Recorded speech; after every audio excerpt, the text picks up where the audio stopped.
മോശ മരുഭൂമിയിൽ താമ്രസർപ്പത്തെ ഉയർത്തിയതുപോലെ എന്ന പ്രയോഗമാണ് നമ്മൾ വായിച്ചത്. ഈ വാക്യം പറയുന്നത് യേശുക്രിസ്തുവാണ്. ആരോടാണ് പറഞ്ഞതെന്നും മറ്റും പിന്നാലെ വിശദീകരിക്കാം. ഈ പറയുന്ന സന്ദർഭം അല്ലെങ്കിൽ അതിൻ്റെ പശ്ചാത്തലം അല്പം കഴിഞ്ഞ് ഞാൻ അതിലേക്ക് വരാം. എന്നാൽ ഈ പറയപ്പെടുന്ന സംഭവത്തെക്കുറിച്ച് ഒന്ന് പറയേണ്ടത് അനിവാര്യമാണ്. പോലെ എന്ന പദം ചേർത്ത് ഉപമിച്ചാണ് യേശു കർത്താവ് സംസാരിച്ചിരിക്കുന്നത്. ഉപമ എന്ന് പറയുമ്പോൾ ഒറ്റ വാക്കിൽ വിശുദ്ധ വേദപുസ്തകം ഉയർത്തിപ്പിടിച്ച് ഈ ബൈബിൾ ദൈവികമാണോ എന്ന് ചോദിച്ചാൽ നിങ്ങൾ എന്ത് പറയും? നിങ്ങളൊന്നും പറയത്തില്ലെന്ന്. എന്തു പറയും? ഈ ബൈബിൾ ഒരാൾ നിങ്ങളെ ഉയർത്തിപ്പിടിച്ചിട്ട് ഇത് ദൈവികമാണോ എന്ന് ചോദിച്ചാൽ എന്തു പറയുമെന്ന്? ആണെന്നോ അല്ലെന്നോ? ആണ്. ഇത് ദൈവികമാണ് എന്ന് പറയുമ്പോൾ ഒരാൾ തിരിച്ചു ചോദിക്കുകയാണ്, പിശാച് പറഞ്ഞ വാക്യങ്ങൾ ഇതിൻ്റെ അകത്തില്ലേ? ഇല്ലേ? ഉണ്ടോ? വായിച്ചവരോട് ചോദിക്കാനാ. ഉണ്ടോ? ഉണ്ട്. യേശുക്രിസ്തുവിനോട് സംസാരിക്കുവാൻ വന്ന പിശാച് ദൈവവചനമാണ് അവരുടെ നാവിലെടുത്ത് പ്രയോഗിച്ചത്, അല്ലേ? അതെ, അതും ഇതിനകത്ത് രേഖപ്പെടുത്തിയിട്ടുണ്ടല്ലോ. ഉണ്ട്. ലോത്തിന്റെ മക്കൾ അപ്പന്റെ കൂടെ ശയിച്ചത് ഇതിൻ്റെ അകത്തില്ലേ? ഉണ്ടോ? ഉണ്ട്. ഇതൊക്കെ തിരിച്ചു ചോദിച്ചിട്ട് ഒരാൾ പറയും, ഇതൊക്കെയാണോ ദൈവവചനം എന്ന് ചോദിച്ചാൽ നാം വേദപുസ്തകത്തെ മനസ്സിലാക്കി പഠിക്കണം. പ്രത്യേകിച്ച് ഈ തലമുറ പഠിക്കണം. എന്തുകൊണ്ട്? നമ്മുടെയൊക്കെ പുതിയ തലമുറ പഠിക്കുവാനായി സ്കൂളിലും കോളേജിലുമൊക്കെ ചെല്ലുമ്പോൾ ഈ കാലഘട്ടത്തിലും അനേക ചോദ്യങ്ങൾ തലമുറ നേരിടുന്നുണ്ട്. ഞാനൊരു അടിസ്ഥാനം ഇടുക വേഗത്തിൽ. കോളേജിൽ പഠിക്കുന്ന കുട്ടിയോട് ഒരാൾ വന്നിട്ട് ചോദിക്കുകയാണ്, നിങ്ങളുടെ ബൈബിളിൽ എവിടെയെങ്കിലും യേശുക്രിസ്തു ഞാനാണ് ദൈവം, എന്നെ ആരാധിക്കണമെന്ന് സ്വയം പറഞ്ഞിട്ടുണ്ടോ? നമ്മുടെ കുഞ്ഞുങ്ങളോട് ചോദിക്കുക, ക്യാമ്പസിൽ പഠിക്കുന്ന കുഞ്ഞുങ്ങളോട്. യേശുക്രിസ്തു ഞാൻ ദൈവമായി എന്നെ ആരാധിക്കണമെന്ന് എവിടെങ്കിലും യേശുക്രിസ്തു പറഞ്ഞ വാക്യമുണ്ടോ ബൈബിളിൽ? യേശു പറയാത്ത കാര്യം നിങ്ങൾ എന്തിനാ പഠിപ്പിക്കുന്നത് എന്ന് ചോദിക്കുമ്പോൾ നമ്മുടെ പുതിയ തലമുറ ഉടനെ പാസ്റ്ററോട് വന്നിട്ട് ചോദിക്കും, പാസ്റ്ററെ, യേശു എവിടെങ്കിലും ഞാൻ ദൈവമാ എന്നെ ആരാധിക്കണമെന്ന് പറഞ്ഞിട്ടുണ്ടോ എന്ന് കോളേജിൽ പഠിക്കുന്ന മകൻ പാസ്റ്ററോട് വന്ന് ചോദിക്കേണ്ട അവസ്ഥ വന്നെങ്കിൽ അതിൻ്റെ അർത്ഥം 10-12 വർഷം അല്ലെങ്കിൽ 15 വർഷമായിട്ടും ഇതുവരെയും സൺഡേ ക്ലാസ്സിന് ഇരുന്നിട്ടും അടിസ്ഥാനം മനസ്സിലാക്കിയിട്ടില്ല എന്നല്ലേ അതിൻ്റെ അർത്ഥം. ഇനി പാസ്റ്ററോട് ചോദിക്കാം. പാസ്റ്ററോട് ചോദിക്കുമ്പോൾ പാസ്റ്റർ പറയാണ്, അതെ ഞാൻ ദൈവമാണെന്ന് യേശു പറഞ്ഞ വാക്യം ഇത്രാം അധ്യായം ഇത്രാം വാക്യം എന്ന് പറയാൻ പാസ്റ്റർക്കും പറ്റൂല, കാരണം അങ്ങനെ വാക്യമില്ല. അതുകൊണ്ട് പാസ്റ്റർ ഉടനെ എന്ത് പറയും? നീ ആവശ്യമില്ലാത്ത ബന്ധനങ്ങളിൽ ഒന്നും കൊണ്ട് തലവെക്കാതെ തുട്ടപ്പിശാചിനെയൊക്കെ ശാസിച്ച് ഒരു 3 ദിവസം വിഷയത്തിന്റെ പുറത്ത് കയറിയിരിക്കാൻ പറയും. കാരണം പറഞ്ഞു കൊടുക്കാൻ അറിയത്തില്ലെങ്കിൽ അപ്പോൾ ഈ തലമുറ ആശയക്കുഴപ്പമുണ്ടായിട്ട് ഈ ചോദ്യം ചോദിച്ച ആള് പഠിപ്പിക്കുന്നത് എന്താണെന്ന് കേൾക്കാൻ വേണ്ടി ചെവി ചായ്ച്ചിട്ട് നമ്മുടെ തലമുറ വിശ്വാസം വിട്ട് തെറ്റിപ്പോയിക്കൊണ്ടിരിക്കുന്നു എന്നുള്ളത് പച്ചയായ ഒരു യാഥാർത്ഥ്യമാണ്. അപ്പൊ ഇവിടെ എന്താണ് ഒരു വഴി? അതൊന്നും പഠിപ്പിക്കാൻ ഇത് ബൈബിൾ ക്ലാസ് അല്ല, എനിക്കറിയാം.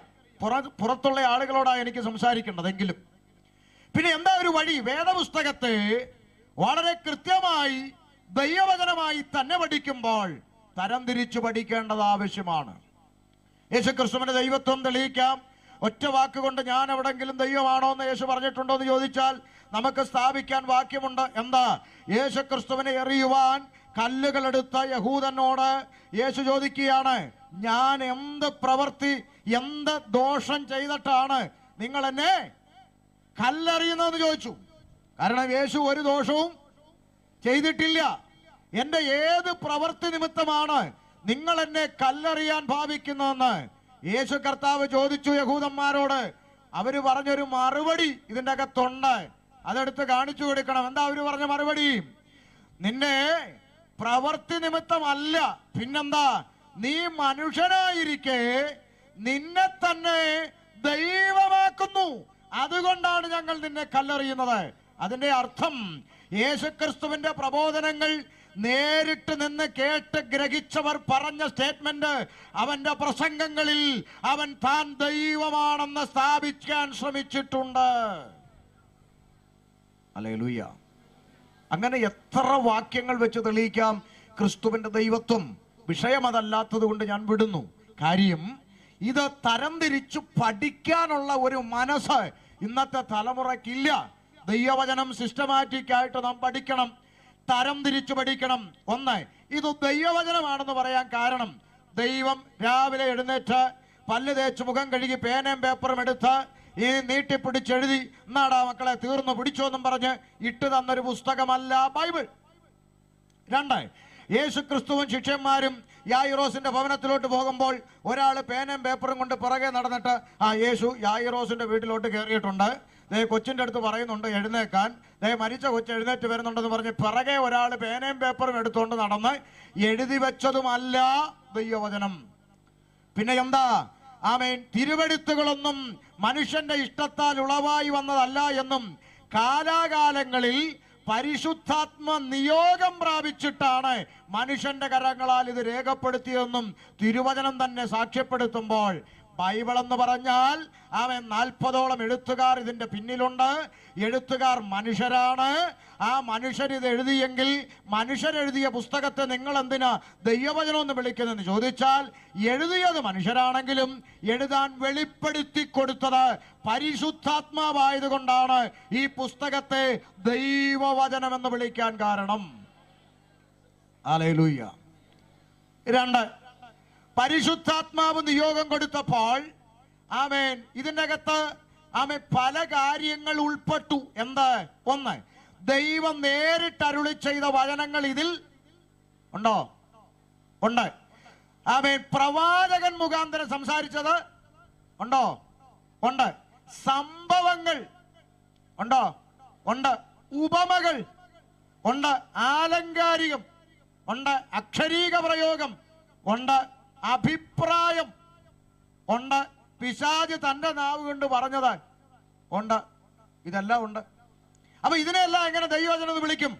പൗലോസ് പറഞ്ഞു, ഞാൻ എൻ്റെ അഭിപ്രായം പറയുന്നു, വിവാഹം കഴിക്കാത്തവരും വിധവമാരോടും നിങ്ങൾ എന്നെ പോലെ ആയിരിക്കുന്നത് നല്ലത്. കാരണം വിവാഹം കഴിക്കുന്നവർക്ക് ജഡത്തിൽ കഷ്ടമുണ്ടാകും, കുടുംബജീവിതം നയിക്കാൻ ഇമ്മണി പാടാന്നൊക്കെ പൗലോസ് തന്റെ അഭിപ്രായം പറഞ്ഞു.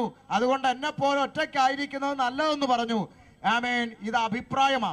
എന്നാൽ അതേ പൗലോസ് തന്നെ പിന്നത്തേതിൽ പറഞ്ഞു, എന്നാൽ ഞാനല്ല, കർത്താവ് തന്നെ കൽപ്പിക്കുന്നു, ദുർനടപ്പ് നിമിത്തം ഓരോരുത്തരും സ്വന്തം ഭാര്യയും ഓരോരുത്തിക്ക് സ്വന്തം ഭർത്താവും ഉണ്ടായിരിക്കണം. വിവാഹം എല്ലാവർക്കും മാന്യമാണ്. അത് ഉപദേശം. മറ്റേത് അഭിപ്രായം. അഭിപ്രായം ഉപദേശമാക്കി ഈ പാസ്റ്റർ സഭയെ പഠിപ്പിച്ചാൽ പിന്നെ പിള്ളേരെ കെട്ടിക്കാൻ ഒക്കത്തില്ല.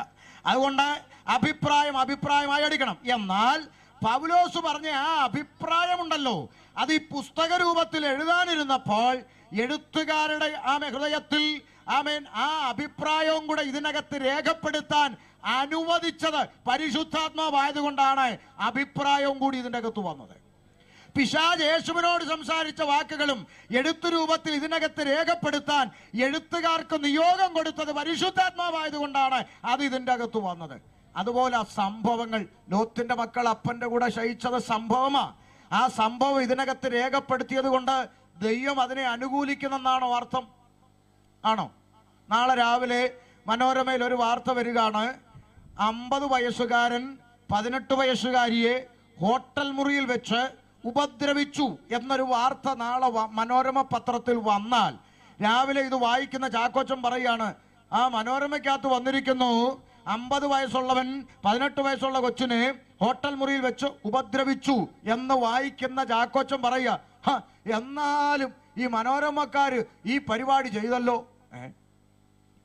നോക്കുക, ഏതോ 50 വയസ്സുള്ള ഒരാള് 18 വയസ്സുള്ള ഒരു കൊച്ചിനെ ഉപദ്രവിച്ചു എന്ന വാർത്ത മനോരമക്കാരെഴുതിയാൽ അതിന്റെ അർത്ഥം മനോരമക്കാരാണോ മുറി എടുത്തു കൊടുത്തേന്നുണ്ടോ? ആണോ? അവർക്കിത് പങ്കൊന്നുമില്ല. നടന്ന സംഭവം കൃത്യമായിട്ട് എന്ത് ചെയ്തു? രേഖപ്പെടുത്തി. അതാണ് ഈ പുസ്തകത്തിന്റെ പ്രത്യേകത. എത്ര കൂടിയ ആളായാലും എത്ര കുറഞ്ഞയാളായാലും ചെയ്ത തെറ്റിനെ തെറ്റ് എന്ന് പറയുന്ന മുഖപക്ഷമില്ലാത്ത ദൈവമാണ് ഈ പുസ്തകത്തിലെ ദൈവം. അതുകൊണ്ട് ഇതിനകത്ത് ഭക്തന്മാരെന്ന പേരുള്ളവരായാലും ചെയ്ത തെറ്റിനെ തെറ്റെന്ന് തന്നെ പറഞ്ഞിട്ടുള്ള ദൈവമാണ് ഈ പുസ്തകത്തിലെ ദൈവം. ഇനി ആലങ്കാരിക പ്രയോഗം, ബൈബിളിന്റെ ആധികാരികതയെക്കുറിച്ച് ഒരു 5 മിനിറ്റിൽ പറഞ്ഞ് ഞാൻ ആ വിഷയത്തിലോട്ട് വരാം. ഇനി ആലങ്കാരിക പ്രയോഗമുണ്ട്. യേശു പറഞ്ഞു, ഞാൻ വാതിലാകുന്നു. പറഞ്ഞു. ഇത് വായിക്കുന്ന ചാക്കോച്ചൻ നേരെ ആശാരിയുടെ അടുത്ത് എന്നിട്ട് പറഞ്ഞു, ഒരു നല്ല വാതിൽ ഇങ്ങോട്ട് പണിഞ്ഞു വന്നേ. തേക്കന്തടിയുടെ പലക വെച്ച് ഒരു വാതിൽ പണിഞ്ഞു. വാതിലെടുത്ത് ചാക്കോച്ചൻ വീട്ടിൽ കൊണ്ടുവച്ച് മാലയിട്ട് മെഴുകുതിരിയും കത്തിച്ചു വെച്ച് ചെമ്പരത്തിപ്പൂവും പറിച്ചിട്ടിട്ട് വാതിലിൻ്റെ അടുത്ത് വന്നിട്ട് പറയാ, ഞങ്ങളുടെ പ്രിയപ്പെട്ട കർത്താവേ, നീ വാതിലാകുന്നല്ലോ എന്ന് പറഞ്ഞാൽ എങ്ങനെ ഇരിക്കും? അത് ആലങ്കാരിക പ്രയോഗമാണ്. അതുപോലെ തന്നെയാണ് ഉപമകളുണ്ട്. പോലെ എന്ന പ്രയോഗം വെച്ചിട്ട് പലയിടത്ത് എഴുതിയിട്ടുണ്ട്. യിരെമ്യാവ് 18-ാം അധ്യായം പഠിക്കുമ്പോൾ ഇങ്ങനെ രേഖപ്പെടുത്തി. ആമേൻ. എന്താ? ഇസ്രായേലേ, കളിമണ്ണ് കുശവന്റെ കയ്യിൽ ഇരിക്കുന്നത് പോലെ നിങ്ങൾ എൻ്റെ കയ്യിൽ ഇരിക്കുന്നു എന്ന് പറഞ്ഞു. അപ്പൊ അവിടെ പോലെ വന്നത് ആരോടൊക്കെ ഉപമിച്ചു? കുശവനെ ദൈവത്തോടും കളിമണ്ണിനെ ഇസ്രായേൽ ജനത്തോടും ഉപമിച്ചു. അപ്പോ കളിമണ്ണിനെ ആരോടാ ഉപമിച്ചത്? ജനത്തോട്. കുശവനെയോ? ദൈവത്തോട്. അതുകൊണ്ട് നമ്മൾ ആരെങ്കിലും പ്രിയപ്പെട്ട കുശവ എന്ന് പറഞ്ഞ് പ്രാർത്ഥിക്കാറുണ്ടോ? അതൊരു പ്രയോഗം. പോലെ എന്ന പദമാണ്. അതുപോലെ യേശു സ്നാനമേറ്റ ഉടനെ വെള്ളത്തിൽ നിന്ന് കയറി, അപ്പോൾ പരിശുദ്ധാത്മാവ് പ്രാവെന്ന പോലെ. ഇപ്പൊ നമ്മൾ യോഗം കഴിഞ്ഞിറങ്ങുമ്പോൾ അവിടെ ഒരു പ്രാവിരുന്ന ആത്മാവ് സ്റ്റേജ് വരാൻ എന്താ നമ്മൾ ആരും ചോദിക്കാറില്ല. വെളിപ്പാട് പുസ്തകം പഠിക്കുമ്പോൾ അറുക്കപ്പെട്ടിട്ടും നിൽക്കുന്ന കുഞ്ഞാട്, അറുക്കപ്പെട്ടിട്ട് ഏതെങ്കിലും ആട് എഴുന്നേറ്റ് നിൽക്കൂ? ഇല്ല. അപ്പൊ യേശു ക്രിസ്തുവിനെ കുഞ്ഞാടിനോട് ഉപമിച്ചു. മരിച്ചിട്ടും മരണത്തെ ജയിച്ച് ഉയർത്തെഴുന്നേറ്റ യേശു, അതിനെ ഉപമിച്ചു പോലെ എന്ന പദം. അതുപോലെ പരിശുദ്ധാത്മാവിനെ ഒരിടത്ത് പ്രാവെന്ന് ഉപമിച്ചെങ്കിൽ പെന്തക്കോസ്ത് നാളിൽ എന്തിനോട് ഉപമിച്ചു? തീയോട് ഉപമിച്ചു. ഇതെല്ലാം ഉപമയായി തന്നെ കാണണം. തീക്കൊരു പ്രത്യേകതയുണ്ട്. തീ സകലതിനെയും ശുദ്ധീകരിക്കും, തന്നെത്താൻ അശുദ്ധമാകത്തുമില്ല. അതാണ് തീയുടെ പ്രത്യേകത. പരിശുദ്ധാത്മാവ് പരിശുദ്ധമായ ആത്മാവാണ്, അതൊരിക്കലും അശുദ്ധമാകത്തില്ല. എന്നാൽ അനേകരെ അത് ശുദ്ധീകരിക്കുന്ന ആത്മാവ് കൂടിയാണ്. അതുകൊണ്ട് തീയോട് എന്ത് ചെയ്തു? അതിനെ ഉപമിച്ചു. ഇതെല്ലാം ഉപമയാണ്. അതിനിപ്പോഴത്തെ ന്യൂ ജനറേഷൻ പരിശുദ്ധാത്മാവിനെ എടുത്ത് എന്താക്കി? തീയാക്കി അങ്ങ് വെച്ചു. കത്തിക്കുകയാണ്. കത്തട്ടെ എന്ന് പറഞ്ഞ് ഇപ്പൊ തീ പോലെ ഇറങ്ങണേ എന്നൊക്കെ പറഞ്ഞ് പാടി തുള്ളി മറിഞ്ഞുകൊണ്ടിരിക്കുകയാണ്. എന്നാലും ഞാൻ പ്രാർത്ഥിക്കുന്ന എല്ലാ ഉപമകളൊന്നും ഇവർ കാണല്ലേ എന്ന് ഞാൻ പ്രാർത്ഥിച്ചുകൊണ്ടിരിക്കുകയാണ്. അതെല്ലാം വെച്ച് പാട്ടെഴുതി കളയും. എല്ലാ ഉപമയും കാണരുത്. പ്രത്യേകിച്ച് ഇങ്ങനെ വിളിച്ചു പറഞ്ഞു, ഇസ്രായേലേ, കോഴി തന്റെ കുഞ്ഞുങ്ങളെ ചിറകിൻ കീഴെ മറയ്ക്കുന്ന പോലെ പലവട്ടം നിന്നെ ചേർപ്പാൻ എനിക്ക് മനസ്സായിരുന്നു. അവിടെ യഹോവയായ പിതാവായ ദൈവത്തെ എന്തിനോടാ ഉപമിച്ചത്? പറ. അമ്മക്കോഴി അല്ലേ? ഇതൊന്നും ഇവർ കാണരുത്. പ്രാർത്ഥിച്ചോണം. ഇതൊക്കെ കണ്ട അടുത്ത പാട്ട് വരും, കോഴി പോലെ ഇറങ്ങണമേ, ചുണ്ടുകൊണ്ട് കൊത്തണമെന്നൊക്കെ പറയും അല്ലേ? ഇപ്പൊ കത്തട്ടെ എന്നേ ഉള്ളൂ. അന്നേരം പിന്നെ കൊത്തട്ടെ എന്നും കൂടെ ആവും. കൊത്തട്ടെ, ശക്തിയോടെ ഉച്ചിയിൽ കൊത്തട്ടെ എന്നൊക്കെ പറഞ്ഞു കളയും. അപ്പൊ ഇതൊക്കെ കേട്ടാലും നമ്മൾ കൈയടിക്കും, അത് വേറെ കാര്യം. കാരണം എന്താ? കഴിഞ്ഞ ദിവസങ്ങളിൽ ഒരു രാഷ്ട്രീയക്കാരൻ സ്റ്റേജിൽ കയറി വന്ന് പ്രൈസ് ദി ലോർഡ് എന്ന് പറഞ്ഞപ്പോഴത്തേക്ക് അടിച്ചു അങ്ങ് ആത്മാവിലായി. അതെ, എന്താണോ നമ്മുടെ ആളുകളെ, അത് ഒരു പിടുത്തവും കിട്ടുന്നില്ല. ആമേൻ. നോക്ക്, ഇവിടെ പക്കാ ദുരുപദേശം പഠിപ്പിക്കുന്ന ആളുകൾ, പക്കാ ദുരുപദേശം, രക്ഷയോ ഇല്ല, സ്നാനോ ഇല്ല, ഒന്നുമില്ല എന്ന് പറഞ്ഞ് നടക്കുന്ന ദുരുപദേശം പഠിപ്പിക്കുന്ന ആളുകൾ ഉപദേശം അടിസ്ഥാനത്തിൽ നിൽക്കുന്നെന്ന് പറയുന്ന സഭയുടെ പുൾപിറ്റിൽ കയറി പാട്ട് പാടിക്കഴിയുമ്പോഴത്തേക്ക് ഇവർ ആത്മാവിലാവുകയാണ്. അതെങ്ങനെ ആവുന്നത് എനിക്ക് ഇവിടെ കിട്ടുക. കാരണം ഇവൻ ഇതുവരെ രക്ഷിക്കപ്പെട്ടിട്ടില്ല. ഇവൻ യഥാർത്ഥമായി രക്ഷിക്കപ്പെടാത്ത കാലത്തോളം ഇവൻ പാടിയാലും MG ശ്രീകുമാർ പാടിയാലും ഒരുപോലല്ലേ? രണ്ടുപേരും രക്ഷിക്കപ്പെട്ടിട്ടില്ലല്ലോ. ഇതൊക്കെ പറയുന്നതാണ്. ഇപ്പൊ ചിലർ ചിന്തിക്കുക, ഇങ്ങനെ എത്ര കിട്ടിയാലും പഠിക്കൂല എന്ന്. അതെ, അതാണല്ലോ എൻ്റെ കുഴപ്പം. എത്ര കിട്ടിയാലും ഞാൻ പഠിക്കൂല. പോട്ടെ, നമ്മുടെ വിഷയത്തോട്ട് വരാം. ഗൗരവമുള്ള വിഷയങ്ങളാണല്ലോ. അപ്പൊ ശ്രദ്ധിക്കുക, ഇത് ഉപമ ആയി എഴുതിയിട്ടുണ്ട്. അപ്പൊ ഇത് തരം തിരിച്ച് നമ്മൾ എന്ത് ചെയ്യണം? പഠിക്കേണ്ടിയിരിക്കുന്നു. അപ്പൊ ദൈവവചനം ആയതുപോലെ പഠിച്ചാൽ ഉപദേശം എന്തേ, ഉപമ എന്തേ, അഭിപ്രായം എന്ത് എന്ന് പഠിക്കാൻ തയ്യാറായാൽ ഒരു ദുരുപദേശങ്ങൾക്കും നമ്മളെ തെറ്റിക്കാൻ കഴിയില്ല. വളരെ കൃത്യമായി മനസ്സിലാക്കാൻ സാധിക്കും. അതുകൊണ്ടാണ് ഇപ്പോഴും പലരും ചോദിക്കുന്ന ചോദ്യം, എന്നാ ഞാൻ ബൈബിൾ കോളേജിൽ പഠിക്കാത്ത? അതാ ഇപ്പൊ പ്രശ്നം. ഞാൻ ഇതുവരെ പഠിച്ചിട്ടില്ലെന്നുള്ളതാണ് പ്രശ്നം. പഠിക്കാൻ ഞാൻ ദൈവിക സന്നിധിയിലിരുന്ന് തരം തിരിച്ചു പഠിക്കുന്നുണ്ട്. ഇതുവരെ തെറ്റു പ്രസംഗിച്ചെന്ന് ആരും ചൂണ്ടിക്കാണിക്കാൻ പറ്റിയിട്ടില്ല. തെറ്റു പ്രസംഗിച്ചിട്ടില്ല. അറിയാത്ത വിഷയങ്ങൾ പ്രസംഗിക്കാറുമില്ല. ഇപ്പൊ ഇവിടുത്തെ സീനിയർ പാസ്റ്റർമാർ ഇവിടെ നിരന്നിരിപ്പുണ്ട്. ഇവരിപ്പോ ഒരാൾ എന്നോട് വന്നിട്ട്, ഷമീർ പാസ്റ്ററെ, സമാഗമന കൂടാരത്തിന് എത്ര തൂണുണ്ടെന്ന് ചോദിച്ചാൽ ഞാൻ പറയും എനിക്കറിയത്തില്ല.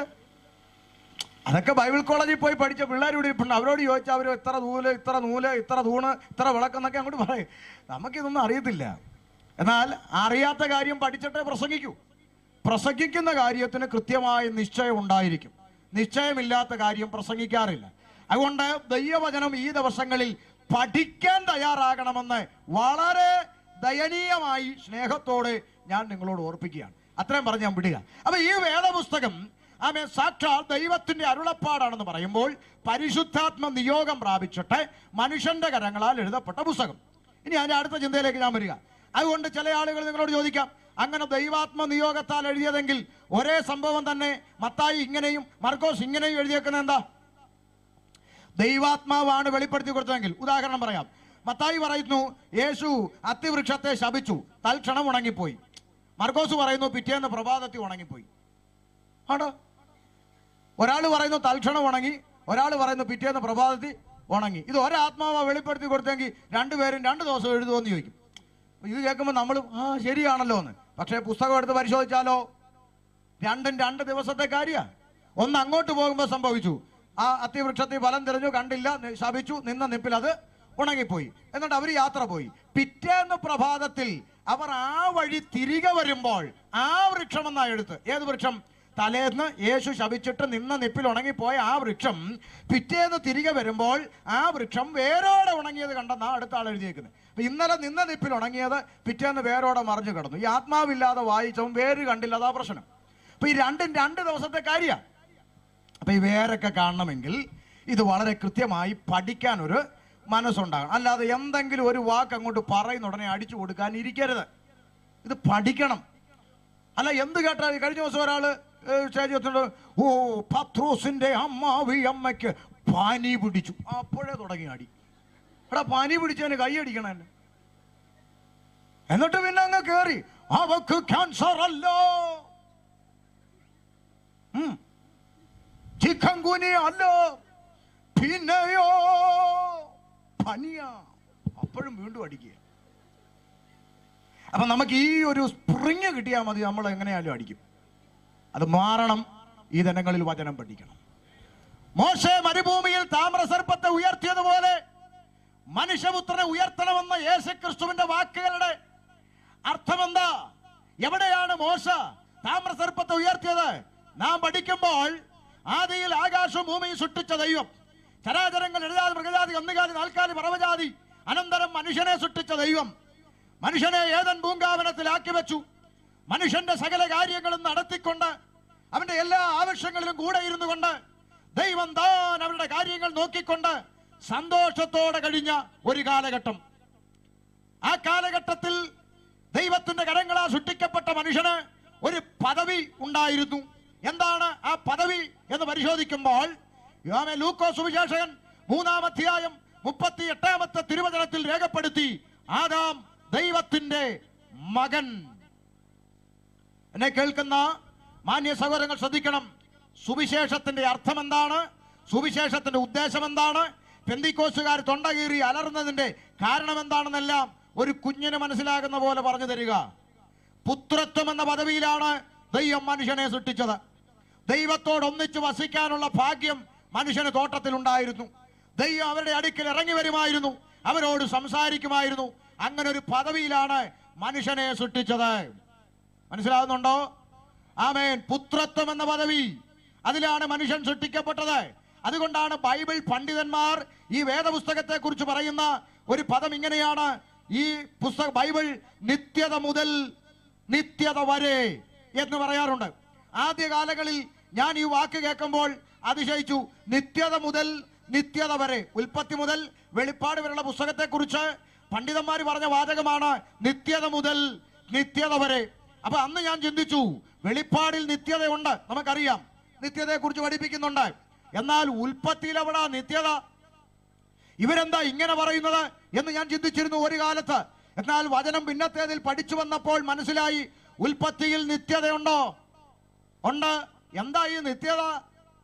ദൈവത്തോട് ഒന്നിച്ചു വസിക്കുന്ന അനുഭവം. അതിനല്ലേ ഇനി കാത്തിരിക്കുന്നത്? അതിനല്ലേ ഇനി പോകാൻ ആഗ്രഹിച്ചിരിക്കുന്നത്? അവിടെ പോയി സെക്രട്ടറി ആകാനാണോ അച്ചായൻ കാത്തിരിക്കുന്നത്? അവിടെ പോയി ട്രഷറർ ആകാനാണോ കാത്തിരിക്കുന്നത്? അവിടെ പോയി സൂപ്രണ്ട് ആവാനാണോ കാത്തിരിക്കുന്നത്? അവിടെ പോയി റവറണ്ട് ആകാനാണോ? അല്ലേ, അല്ല. കർത്താവിനോട് കൂടെ വാഴാൻ, ദൈവത്തോടൊന്നിച്ചു വാഴാൻ, ദൈവത്തോടൊന്നിച്ചു വസിക്കുന്ന അനുഭവം, അതിന്റെ പേരാണ് നിത്യത. ആ അനുഭവത്തിലല്ലേ തോട്ടത്തിൽ മനുഷ്യൻ സൃഷ്ടിക്കപ്പെട്ടത്? ദൈവത്തോടൊന്നിച്ചല്ലേ അവർ വസിച്ചത്? പുത്രത്വം എന്ന പദവിയല്ലേ അവർക്കുണ്ടായിരുന്നത്?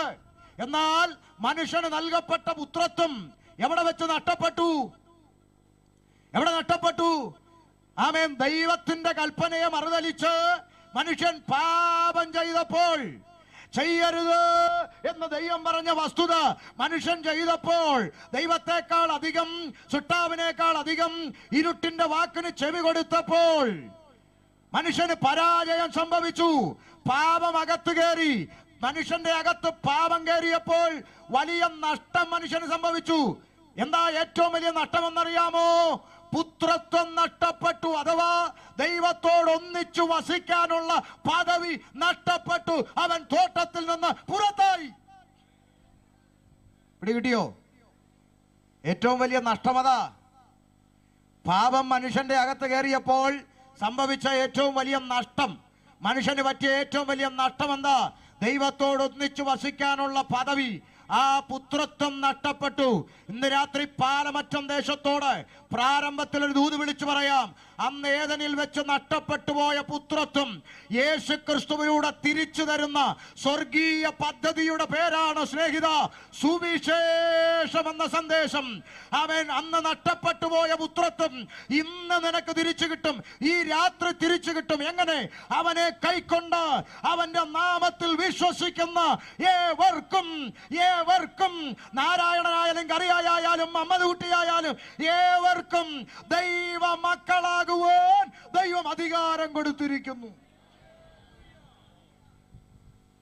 പ്രിയ സ്നേഹിതരെ, ഏദൻ തോട്ടത്തിൽ വെച്ച് മനുഷ്യന് നഷ്ടപ്പെട്ടു പോയ പുത്രത്വം തിരിച്ചു പിടിക്കാൻ ഓരോ മനുഷ്യർക്കും ദൈവം ഈ ഭൂമിയിൽ നൽകിയിരിക്കുന്ന അവസരമാണ് സഹോദരങ്ങളെ ഈ 70-80 ജീവിതം. പിടികിട്ടിയോ? 20 വയസ്സിൽ പുത്രത്വം തിരിച്ചു പിടിച്ചവർ ഈ പന്തലിലുണ്ട്. 30 വയസ്സിൽ തിരിച്ചു പിടിച്ചവർ ഇതിനകത്തുണ്ട്. 40 തിരിച്ചു പിടിച്ചവരുണ്ട്. 50 തിരിച്ചു പിടിച്ചവരുണ്ട്. 70 തിരിച്ചു പിടിച്ചവരുണ്ട്. 90 ആയിട്ടും തിരിച്ചു പിടിക്കാത്തവരിനകത്തുണ്ട്. നീ പെട്ടി കയറുന്നതിന് മുമ്പ് തിരിച്ചു പിടിച്ചോണം. പുത്രത്വം കാൺമീൻ, നാം ദൈവമക്കളെന്ന് വിളിക്കപ്പെടുവാൻ, ആ പദവിയിലേക്ക് വരുവാൻ ഇന്ന് രാത്രി നിനക്ക് കഴിഞ്ഞിട്ടില്ലെങ്കിൽ ഈ ശബ്ദവരിയിൽ കേൾക്കുന്നവർ അറിഞ്ഞോണം. ഈ ലോകത്തു നിന്ന് നീ മാറ്റപ്പെട്ട് വെട്ടിക്കകത്ത് കയറുന്ന ആ നിമിഷത്തിനുള്ളിൽ നീ ആ പദവി തിരിച്ചു പിടിച്ചില്ലെങ്കിൽ അവൻ നിനക്ക് ദൈവത്തോടൊന്നിച്ചു വസിക്കാൻ കഴിയുകയില്ല.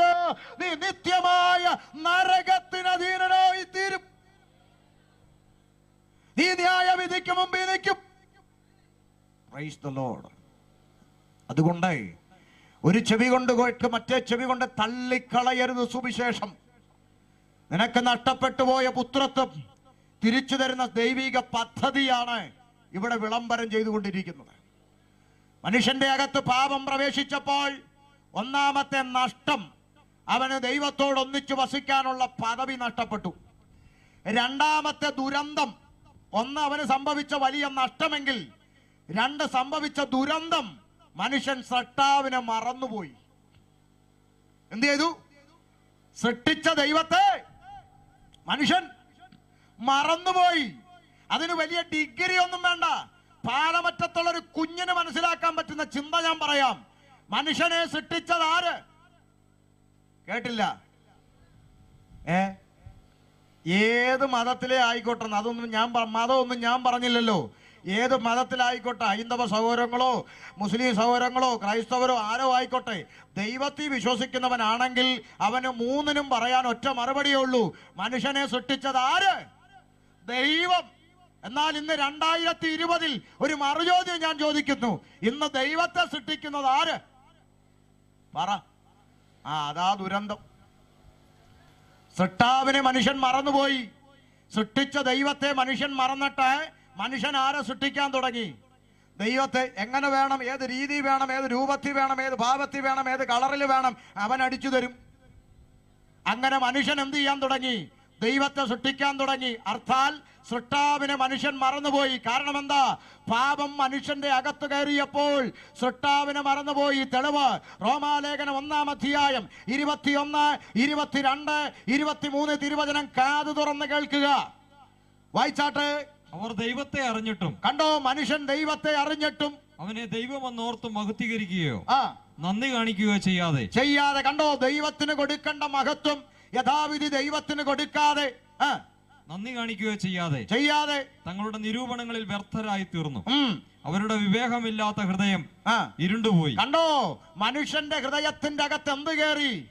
ഇരുട്ട് കയറി. ആമേ, പാപമെന്ന ഇരുട്ട് മനുഷ്യന്റെ അകത്ത് പ്രവേശിച്ചപ്പോൾ അവര് ദൈവത്തിന് കൊടുക്കേണ്ട മഹത്വം ദൈവത്തിന് കൊടുക്കാൻ കഴിയാതെ, നന്ദി കാണിക്കാതെ അവിടെ ഹൃദയത്തിന്റെ അകത്ത് ഇരുട്ട് പ്രവേശിച്ചു. അപ്പോഴെന്ത് സംഭവിച്ചു? ജ്ഞാനികളെന്ന് പറഞ്ഞുകൊണ്ട് അവർ മൂഢരായി പോയി. കണ്ടോ, ജ്ഞാനികളെന്ന് പറഞ്ഞുകൊണ്ട് അവരാരായി? മൂടെന്ന് പറഞ്ഞാൽ നമ്മൾ ഇത് പറയാൻ ചെല്ലുമ്പോൾ ആളുകൾ പറയുക, എന്നോട് ഇതൊന്നും പറയണ്ട, ഇതിന്റെ അപ്പുറത്തെ പോയി പഠിച്ചാളാ ഞാൻ, എനിക്കെല്ലാം അറിയാം, ജ്ഞാനിയാ. ഒരിക്കൽ തിരുവനന്തപുരത്ത് വെച്ച് ഒരു അച്ചായനോട് ഞാൻ സുവിശേഷം പറയാൻ ചെന്ന അനുഭവം ഓർക്കുക. പാലോടെന്ന് പറഞ്ഞ സ്ഥലത്ത്, ഞാൻ പാലോടുള്ള തിരുവനന്തപുരത്തിന്റെ തെക്ക് ഭാഗത്ത് പാലോട് ഒരു അച്ചായനെ കണ്ടു. ഞാൻ ചെന്ന, അച്ഛാ, കർത്താവിനെ കുറിച്ച് അറിയണം, യേശുവിന്റെ രക്ഷ പ്രാപിക്കണം എന്നൊക്കെ പറഞ്ഞപ്പോൾ ഈ പുള്ളിക്കാരൻ അന്ന് വർഷങ്ങൾക്ക് മുമ്പാ അന്ന് എന്നോട് ചോദിച്ചു, മോൻ എവിടുന്നാ? ഞാൻ പറഞ്ഞു, കൊല്ലത്തുനിന്നാ. എത്ര വർഷമായി ഇങ്ങോട്ട് വന്നിച്ച്? ഞാൻ പറഞ്ഞു, കുറച്ചു നാളെ ആയുള്ളൂ, 6-7 വർഷം ആയുള്ളൂ. അന്ന് ഉടനെ ഈ അച്ചായൻ പറഞ്ഞ വാചകം ഇങ്ങനെയാ, എനിക്ക് വയസ്സ് 55 ഉണ്ട് മോനെ. അപ്പൊ എനിക്ക് ആദ്യം പിടികിട്ടിയില്ല. രണ്ടാമത് ഈ മനുഷ്യൻ പറഞ്ഞു, 55 വയസ്സ് 55 വർഷമായി ക്രിസ്ത്യാനിയായി ജീവിക്കുന്ന എൻ്റെ അടുത്താണോ ഇന്നലെ വന്ന മോൻ സുവിശേഷം പറയാൻ വന്നത്? പല അച്ചാച്ചന്മാരുടെ ചിന്ത ഇങ്ങനെ, എനിക്കെല്ലാം അറിയാം, ഇതൊന്നും എന്നെ ആരും പഠിപ്പിക്കണ്ട, ഞാൻ എന്നാ പിന്നെ ആയട്ടെ അച്ഛാന്ന് പറഞ്ഞ് ശാന്തമായി ഇറങ്ങാൻ നേരം ചുമ്മാ ഒരു ചോദ്യം ചോദിച്ചു. ഞാൻ പറഞ്ഞു, ആട്ടെ, അച്ഛൻ 55 വർഷമായിട്ട് ക്രിസ്ത്യാനിയാണല്ലോ, യേശുവിന്റെ പേരെന്താന്ന് ചോദിച്ചു. ചുമ്മാ ചോദിച്ചാ, കാരണം സൺഡേ ക്ലാസ്സിലെ പിള്ളേർക്ക് അറിയാലോ യേശുവിനൊരു പേരുണ്ടെങ്കിൽ എന്തുവാന്ന്. ഞാൻ ചോദിച്ചു, യേശുവിന്റെ പേരെന്താന്ന് ചോദിച്ചു. ഉടനെ ഈ പുള്ളിക്കാരൻ പറയാ, യേശുവിന്റെ പേര് യേശു, ഇപ്പൊ വേറെന്തൊരു പേരിരിക്കണം യേശുവിനെന്ന്. അപ്പൊ എനിക്ക് മനസ്സിലായി, 55 വർഷമായിട്ട് അച്ചായൻ ആരാ? ക്രിസ്ത്യാനി. ഈ അടുത്തിടയ്ക്ക് ഒരു ഉപദേശിയ ഒരു അച്ചായനോട് ചോദിച്ചു, എൻ്റെ പൊന്നച്ചായ, യെശയ്യാ പ്രവാചകന്റെ പുസ്തകം വായിച്ചിട്ടുണ്ടോ എന്ന് ചോദിച്ചു.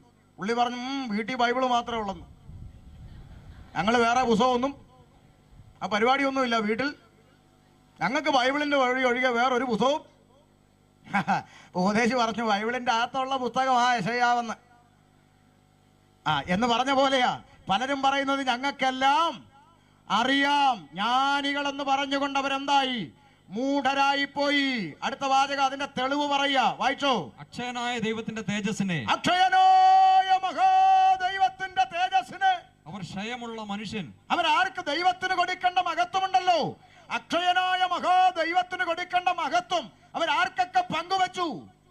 ക്ഷയമുള്ള മനുഷ്യൻ, പക്ഷി, നാൽക്കാലി, ഇഴജാതി എന്നിവയുടെ രൂപസാദൃശ്യമായി മാറ്റിക്കളഞ്ഞു. കണ്ടോ, പാപം അകത്തു കയറിയപ്പോൾ സൃഷ്ടിച്ച പടച്ചവനെ, സൃഷ്ടാവിനെ, ഈശ്വരനെ മറന്നുപോയ മനുഷ്യൻ സൃഷ്ടാവിന് കൊടുക്കേണ്ട മഹത്വം സൃഷ്ടികൾക്ക് പങ്കുവച്ചു. ആർക്കൊക്കെ കൊടുത്തു? മനുഷ്യൻ. അപ്പൊ ആൾ ദൈവങ്ങൾ ഉണ്ടായി. മനസ്സിലായോ? ഇപ്പൊ ആൾ ദൈവങ്ങളില്ലേ? സൃഷ്ടാവിനെ മറന്നിട്ട് ഇപ്പം മനുഷ്യരിൽ ഒരാൾ ആരായി മാറുന്നു? ദൈവമായി മാറുന്നു. കഴിഞ്ഞ ദിവസം പത്രത്തിൽ കണ്ടു, ഒരു മനുഷ്യ ദൈവത്തിന് പനിയാ, എല്ലാവരും പ്രാർത്ഥിക്കണു. മനസ്സിലാക്കുന്നുണ്ടോ? പനി പിടിച്ച് ഭാരപ്പെട്ട് കിടക്കുക. നമ്മുടെ ഇടയിലും ഇല്ലേ ആൾ ദൈവങ്ങൾ? അയ്യോ, ഇല്ലെന്നൊന്നും പറയരുത്. ഉണ്ടുണ്ട്. നമ്മുടെ ഇടയിലും ചിലരൊക്കെ ഇപ്പൊ വിഗ്രഹങ്ങളും ആൾ ദൈവങ്ങളുമായി മാറുക. ആമേൻ. അങ്ങനല്ലേ? ഇന്നലെ പ്രസംഗിച്ച ഷാജു സി ജോസഫും ഇന്ന് പ്രസംഗിക്കുന്ന ഷമീർ കൊല്ലവും ആദ്യ ദിവസം പ്രസംഗിച്ച അജി ഐസക്കും രാജു വാനിക്കാടും ഞങ്ങളെല്ലാവരും ഒരേ വയലിലെ സുവിശേഷകരാണ്. ഒരാൾക്ക് കൂടുതൽ, ഒരാൾക്ക് കുറവില്ല. എല്ലാവരും കർത്തൃസന്നിധിയിൽ തുല്യ വേലക്കാരാ. പക്ഷെ നമ്മുടെ ഇടയിൽ അങ്ങനല്ല. രാജു ആനിക്കാട് വരുമ്പോൾ ഇവിടെ ഒരാൾ എഴുന്നേറ്റ് പ്രൈസ് ദി ലോർഡ് ഇരിക്കാൻ പറഞ്ഞാൽ, അതേ സ്ഥാനത്ത് നമ്മുടെ സൂപ്രണ്ടൻ റവയും മൈദായും ഒക്കെ കയറി വന്നാൽ ഇവിടെ ഇരിക്കുന്ന എല്ലാവരും ദൈവം വന്ന പോലെ ചെയ്യും. അതെന്നാ വ്യത്യാസം കണ്ടോ? നിങ്ങളുടെയൊക്കെ സ്വോത്രം പോയി. ഞാൻ പറഞ്ഞ സത്യമല്ലെങ്കിൽ നിങ്ങൾ പറ. എല്ലാവർക്കും ദൈവസന്നദ്ധിയിൽ ഒറ്റ വിലയുള്ളൂ. കറുപ്പും വെളുപ്പും ഡിഗ്രിയും വിദ്യാഭ്യാസവും കൂടിയതും കുറഞ്ഞതും ഒന്നും നോക്കി ദൈവദാസന്മാരെ കാറ്റഗറി തിരിക്കുന്നവനൊന്നും രക്ഷിക്കപ്പെട്ടവനല്ല. അങ്ങനെ തരം തിരിക്കുന്നവനൊന്നും രക്ഷിക്കപ്പെട്ടവനല്ല. അവന്റെ അകത്തിരിക്കുന്നത് യേശുക്രിസ്തുവിന്റെ ആത്മാവല്ല. അങ്ങനെ തരം തിരിക്കുന്നവന്റെ എല്ലാം ഉള്ളിൽ ലൂസിഫറിന്റെ ആത്മാവാണ് ഇരിക്കുന്നത്. ആമേൻ. മനസ്സിലാവുന്നുണ്ടോ? അത് ഇപ്പൊ എന്തിനാ പറഞ്ഞെന്ന് ഈ കഴിഞ്ഞ ദിവസങ്ങളിൽ വാർത്തയൊക്കെ കാണുന്നവർക്ക് അറിയാം. ഒരു ബോർഡൊക്കെ കുത്തി ഗ്രൗണ്ടിലൊക്കെ വെച്ചെന്നൊക്കെ കണ്ടു. പോട്ടെ, അതൊന്നും അകത്ത വിഷയങ്ങളൊന്നും ഞാനിപ്പോൾ പറയുന്നില്ല. പറഞ്ഞതിൻ്റെയൊക്കെ അനുഭവിച്ചല്ലോ. അപ്പൊ ശ്രദ്ധിക്കുക. നോക്ക, അപ്പോൾ ഒരേ സ്ഥാനത്ത് നിൽക്കുന്ന ശുശ്രൂഷകരാണ് ദൈവദാസന്മാരെന്ന് പറയുമ്പോൾ ഞാൻ ഓടി വരാം. അപ്പോൾ നമ്മുടെ ഇടയിലും എന്തുണ്ട്? ആൾ ദൈവങ്ങളൊക്കെ ഉണ്ട്, ഇല്ലെന്നൊന്നും പറയരുത്, ഉണ്ട്. ദൈവത്തിനേക്കാളും, കാരണം ഇന്ന് നമ്മുടെ പെന്തക്കോസ്തിന്റെ അകത്ത് ചില ആളുകളുടെ മനോഭാവം നിങ്ങൾ പരിശോധിച്ചാൽ ഞാൻ പറഞ്ഞത് ശരിയാണെന്ന് മനസ്സിലാവും. യേശു കള്ളനാന്ന് പറഞ്ഞാൽ അവർ ക്ഷമിക്കും.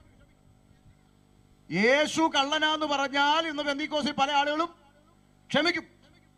യേശു വന്ന് പെണ്ണ് കെട്ടി 2 മക്കളുണ്ടായിരുന്നെന്ന് ഒരുത്തം പഠിപ്പിച്ചാലും ആരും എന്ത് ചെയ്യത്തില്ല, ക്ഷമിക്കും. പക്ഷേ ചില പ്രസംഗകരെ പറഞ്ഞാലുണ്ടല്ലോ, വിവരം അറിയും. അതാ ഞാൻ പറഞ്ഞേ, കർത്താവിനേക്കാളും വലുതായൊക്കെ ആളുകളെ കാണുന്ന ഒരു കാലഘട്ടം നമ്മുടെ ഇടയിലുണ്ട്. എന്നാൽ തിരുത്തപ്പെടണം. ദൈവത്തിന് കൊടുക്കേണ്ട മഹത്വം ദൈവത്തിന് കൊടുക്കാതെ നോക്ക്, ക്ഷയമുള്ള മനുഷ്യൻ, പക്ഷി, നാൽക്കാലി, ഇഴജാതി എന്നിവയ്ക്കെല്ലാം ദൈവത്തിന്റെ മഹത്വം ആര് പങ്കുവച്ചു? മനുഷ്യൻ പങ്കുവച്ചു. ശരിയല്ലേ? പക്ഷി ദൈവമല്ലേ ചിലർക്ക്, നാൽക്കാലി ചിലർക്ക് ദൈവമല്ലേ, ഇടജാതി ചില മനുഷ്യർക്ക് ദൈവമല്ലേ? ഇതൊക്കെ ദൈവം സൃഷ്ടിച്ച സൃഷ്ടിജാലങ്ങളല്ലേ? അല്ലേ? ഇടജാതി ഇടജാതി എന്ന് പറയുമ്പോൾ കഴിഞ്ഞ ദിവസം നമ്മൾ നമുക്കറിയാം, ഇടജാതിയെ കുറിച്ച് പറയുമ്പോൾ പെട്ടെന്ന് ഓർമ്മ വരുന്ന ഒരാളാണ് ആര്? ബാബ സുരേഷ് അല്ലേ? ആ മനുഷ്യൻ കഴിഞ്ഞ ദിവസം എന്ത് ചെയ്തു? ഇത് കടിച്ചിട്ട് ആശുപത്രി കിടന്നു. പ്രാർത്ഥിച്ച് ആ മനുഷ്യൻ എന്ത് ചെയ്തു? ലോകം മുഴുവൻ പ്രാർത്ഥിച്ച ആ മനുഷ്യൻ, നല്ല മനുഷ്യനാ, അദ്ദേഹം എന്ത് ചെയ്തു? പുറത്തു വന്നു, ജീവനോടെ പുറത്തു വന്നു. അദ്ദേഹം പാമ്പെന്ന് പോലും പറയത്തില്ല, അതിഥി എന്നാ പറയുന്നേ. അത്രയും ബഹുമാനിക്കുന്ന അതാ. എന്നിട്ട് ദൈവം തന്നെ കൊത്തിയെടുത്തിട്ടെന്ന് പറയൂ ആരെങ്കിലും? ആരും ഹൈന്ദവ സഹോദരങ്ങൾ പോലും അങ്ങനെ എന്ത് ചെയ്യത്തില്ല, പറയത്തില്ല. പക്ഷെ ചില മനുഷ്യരുടെ ചിന്ത അങ്ങനെ ആയിപ്പോയി. സർവശക്തനായ ദൈവത്തെ മറന്നിട്ട്, സുട്ടാവായ ദൈവത്തെ മറന്നിട്ട്, സുട്ടിക്ക് മഹത്വം കൊടുത്തുകൊണ്ട് മനുഷ്യൻ, പക്ഷി, നാൽക്കാലി, ഇടജാതി എന്നിവയുടെ രൂപസാദൃശ്യമാക്കി മാറ്റിക്കളഞ്ഞെന്ന് പറഞ്ഞത് ഞാനല്ല, വിശുദ്ധ തിരുവെഴുത്തിൽ എഴുതിയിരിക്കുന്നതാണ്. പിന്നെ ക്രിസ്ത്യാനിയെ പഠിച്ചാൽ ബഹിരസമാ. ഇവർ 4നെയും കൂടെ ഒന്നിച്ച് ഒരു കൂട്ടിലാക്കി ഒരു ATM കൗണ്ടർ അടിച്ച് ജംഗ്ഷനിൽ കൊണ്ടങ്ങിരുത്തി. ആരാണ്? മനുഷ്യൻ, നാൽക്കാലി, ഇടജാതി. പിന്നെ വീട്ടിൽ പോയി സൂക്ഷിച്ചു നോക്കണം, 2 ചിറകൂടായ ഇടജാതിക്കുണ്ട്. പക്ഷി പിടികിട്ടിയില്ല. കിട്ടിയെടുത്തോളം മതി. പിടി കിട്ടിയോ? അപ്പൊ ദൈവത്തിന് കൊടുക്കേണ്ട മഹത്വത്തിൽ ഇച്ചിരി പങ്കുവെച്ചാൽ അങ്ങോട്ട് തീർക്കട്ടെ, അങ്ങേർക്ക് വിരിക്കട്ടെ. 4നെയും കൂടെ 4 വെച്ച് ഇനി കൊടുക്കേണ്ട 4നെയും കൂടെ ഒന്നിച്ചൊരു കൂട്ടിലാക്കി അങ്ങോട്ട് കൊടുത്തോണ്ടിരിക്കുക മഹത്വം. ഇതൊക്കെ ദൈവം കണ്ടിട്ട് ഇഷ്ടപ്പെട്ടെന്നാണോ കുഞ്ഞെ? തിരുവെഴുത്ത് നീ പഠിക്ക. ദൈവത്തിന് കൊടുക്കേണ്ട മഹത്വം, ആത്മാവാകുന്ന ദൈവം, ദൈവത്തെ ആരും ഒരു നാളും കണ്ടിട്ടില്ല. മഹത്വത്തിൽ ജീവിക്കുന്ന തേജസ്സേറിയ മഹാദൈവം, ആ ദൈവത്തിന് കൊടുക്കേണ്ട മഹത്വം ദൈവത്തിന് കൊടുക്കാതെ ക്ഷയമുള്ള മനുഷ്യൻ, പക്ഷി, നാൽക്കാലി, ഇടജാതി എന്നിവയുടെ രൂപസാദൃശ്യമാക്കി മനുഷ്യൻ എന്ത് ചെയ്തു? മാറ്റിക്കളഞ്ഞു. കാരണം പാപം. എന്നാൽ ദൈവം ആരാ? ഇന്ന് രാത്രി പാലമറ്റംകാരുടെ കണ്ണ് തുറക്കുന്നെങ്കിൽ തിരിച്ചറിഞ്ഞു, ദൈവം ആരാ? പ്രപഞ്ചത്തെ നിർമ്മിച്ച പടച്ചവനാരാ? സൃഷ്ടാവാരാ? ഈശ്വരൻ ആരാ? അറിയണമെങ്കിൽ വായിക്ക്. അപ്പോസ്തലപ്രവൃത്തി 17:24 ദൈവം ആരാണെന്ന് തിരുവെഴുത്ത് വെളിപ്പെടുത്തുന്നു. വായിച്ചേ. ലോകവും അതിലുള്ളതൊക്കെയും ഉണ്ടാക്കിയ ദൈവം. ഉണ്ടാക്കിയ ദൈവം. ദൈവം ആരാ? ഈ കാണുന്ന പ്രപഞ്ചം അണ്ടകടാകം മുഴുവൻ നിറഞ്ഞു നിൽക്കുന്ന സകലവും, അതിനകത്ത് കാണുന്ന സകലവും, ഇതിനകത്ത് ഇരിക്കുന്ന നിന്നെയും നിൽക്കുന്ന എന്നെയും അടക്കം സകലത്തെയും ഉണ്ടാക്കിയവനാണ് ദൈവം.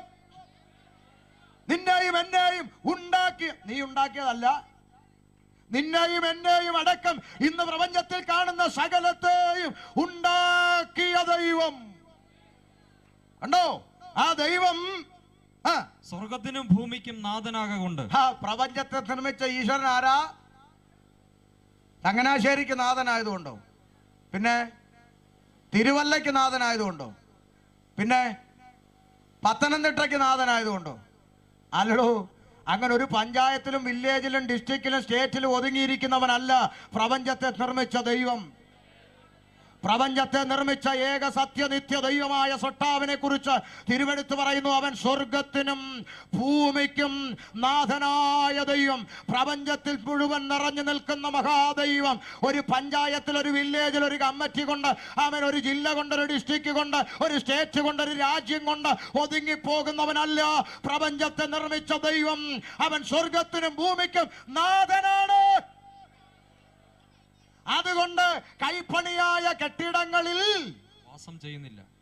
കെട്ടിടങ്ങളിൽ മൈക്കി പറയാ, കെട്ടിടങ്ങളിൽ വാസം ചെയ്യുന്നില്ല. അത് പറയാ തന്നെ. മനുഷ്യന്റെ കൈപ്പണിയായ കെട്ടിടങ്ങളിൽ ദൈവം വസിക്കുന്നില്ല. ഉണ്ടോ? നിങ്ങൾക്ക് തർക്കം വേണ്ട, ഞാനൊരു തെളിവ് പറയാം. സത്യമാണെങ്കിൽ മറുപടി പറയണോ, സത്യമല്ലെങ്കിൽ വിട്ടേരെ. പ്രളയം വന്നു കേരളത്തിൽ. വന്നോ? വന്നു. ഇങ്ങോട്ടൊന്നും വന്നോ ഇല്ലയോ എന്ന് എനിക്ക് അറിഞ്ഞുകൂടാ. പക്ഷെ നിങ്ങൾ ടി വിയിലെങ്കിലും കണ്ടു കാണും അല്ലേ? കണ്ടു കാണും. അപ്പൊ ഈ പ്രളയം വന്നപ്പോൾ, ചോദ്യം ശ്രദ്ധിച്ചു കേട്ടോണം, ഈ പ്രളയം വന്നപ്പോൾ മനുഷ്യന്റെ വരെ കഴുത്തറ്റം വെള്ളം പല ജില്ലകളിലും ഒക്കെ വന്നു. അങ്ങനെ വന്ന പല സ്ഥലങ്ങളിലും നമ്മുടെ ചാക്കോച്ചന്റെ പള്ളിയിൽ ഇരുന്ന യേശു വെള്ളത്തിലൂടെ ഒഴുകി നടന്നു. നടന്നോ ഇല്ലയോ പറ. നാട്ടുകാർ കേൾക്കെ പറയുമ്പോൾ ഉള്ളതേ പറയാവൂ. അതുകൊണ്ടാണ് ഈ പബ്ലിക്ക് ചോദിക്കുന്നത്. പള്ളിയുടെ മേലെ ഇരുന്നതൊക്കെ രക്ഷപ്പെട്ടു, കാരണം അവിടെ വരെ കയറിയില്ല വെള്ളം. ഈ കീഴെ ഇരുന്ന യേശു ഒക്കെ എന്ത് ചെയ്തു? പറഞ്ഞേ അങ്ങോട്ടെ, ഒഴുകി നടന്നു. ശരിയല്ലേ പറഞ്ഞേ?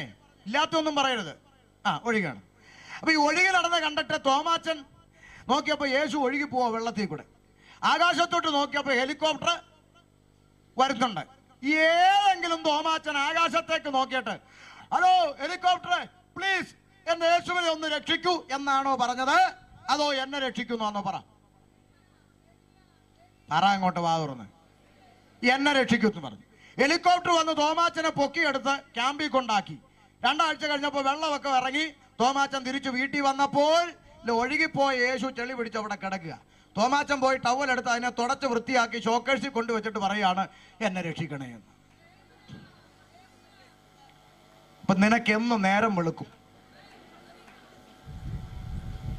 ഇന്ന് രാത്രിയെങ്കിലും നിന്റെ കണ്ണു തുറക്കുമോ? ഇന്ന് രാത്രിയെങ്കിലും നിന്റെ കണ്ണ് തുറക്കുമോ? കൈപ്പണിയായ കെട്ടിടങ്ങളിൽ വാസം ചെയ്യുന്നവനല്ല പ്രപഞ്ചത്തെ നിർമ്മിച്ച സൃഷ്ടാവ്. നിന്റെ കണ്ണ് തുറക്കുന്നുണ്ടോ? ആമേൻ. കൈപ്പണിയായ കെട്ടിടങ്ങളിൽ വാസിക്കുന്നവനല്ല ആമേൻ ഈ പ്രപഞ്ചത്തെ നിർമ്മിച്ച സൃഷ്ടാവ്. മനസ്സിലാകുന്നുണ്ടോ? അപ്പൊ നിങ്ങൾ ചോദിക്കൂ, അങ്ങനാണെങ്കിൽ ഈ പെന്തിക്കോസുകാരുടെ പള്ളി കെട്ടണമല്ലയോ? അതെ. എന്തിനാ നിങ്ങൾ അവിടെ പോയി പ്രാർത്ഥിക്കുന്നത്? അല്ല, അങ്ങനെ അങ്ങോട്ട് ചോദിക്കണം. ചോദിച്ചാൽ മറുപടി ഉണ്ട്. എന്താ? ഞായറാഴ്ച ആരാധന കഴിഞ്ഞ് പെന്തിക്കോസുകാരെ ആരാധന കഴിഞ്ഞ് ഇറങ്ങുമ്പോൾ സെക്രട്ടറി വന്ന് കതക് പൂട്ടി യേശുവിനെ അതിനകത്തിട്ട് അടച്ച് പൂട്ടിയേച്ച്, ശരി യേശു എന്നാ അടുത്ത ഞായറാഴ്ച കാണാം കേട്ടോ എന്ന് പറഞ്ഞ് യേശുവിനെ അതിനകത്തിട്ട് അടച്ച് പൂട്ടിയേച്ചല്ല സെക്രട്ടറി പോകുന്നത്. ആമേൻ. യേശു പെന്തിക്കോസ് പള്ളി കുടിയിരിപ്പില്ല. പെന്തിക്കോസ് പള്ളിക്കകത്ത് യേശു കുടിയിരിപ്പില്ല. യേശുവിനെ അവിടെ കുടിയിരുത്തിയിട്ടില്ല. അതുകൊണ്ട് തന്നെ വെള്ളപ്പൊക്കം വന്നാൽ IPCയിലും കയറും, ചർച്ച് ഓഫ് ഗോഡിലും കയറും, ഷാരോണിലും കയറും, ഏജിയിലും കയറും. തമ്പേർ ഒഴുകിപ്പോയും പായ് ഒഴുകിപ്പോകും, യേശു ഒഴുകിപ്പോത്തില്ല. ആമേൻ. കാരണം യേശു അതിനകത്ത് കുടിയിരിപ്പില്ല. അതുകൊണ്ട് തന്നെ പ്രാർത്ഥന കഴിഞ്ഞ് ദൈവ കുഞ്ഞുങ്ങൾ ഇറങ്ങിയാൽ, ഭൂമി ഒന്ന് ആഞ്ഞു കുലുങ്ങിയാൽ പെന്തിക്കോസുകാരുടെ പള്ളി ഇടിഞ്ഞു വീഴും. അത് കണ്ട് പെന്തിക്കോസുകാർ വെളിയിറങ്ങി എന്നിട്ട് അയ്യോ എൻ്റെ യേശുവിന് ഈ ഗതി വന്നല്ലോ എന്നും പറഞ്ഞ് ആരും നെഞ്ചത്തടിച്ച് നിലവിളിക്കത്തുമില്ല. കാരണം യേശു അതിനകത്ത് കുടിയിരിപ്പില്ല.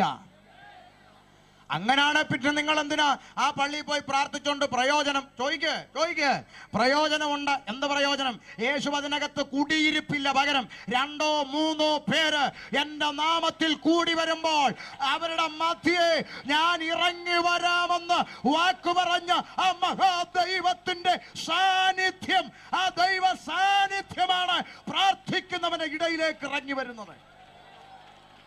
ആമേൻ.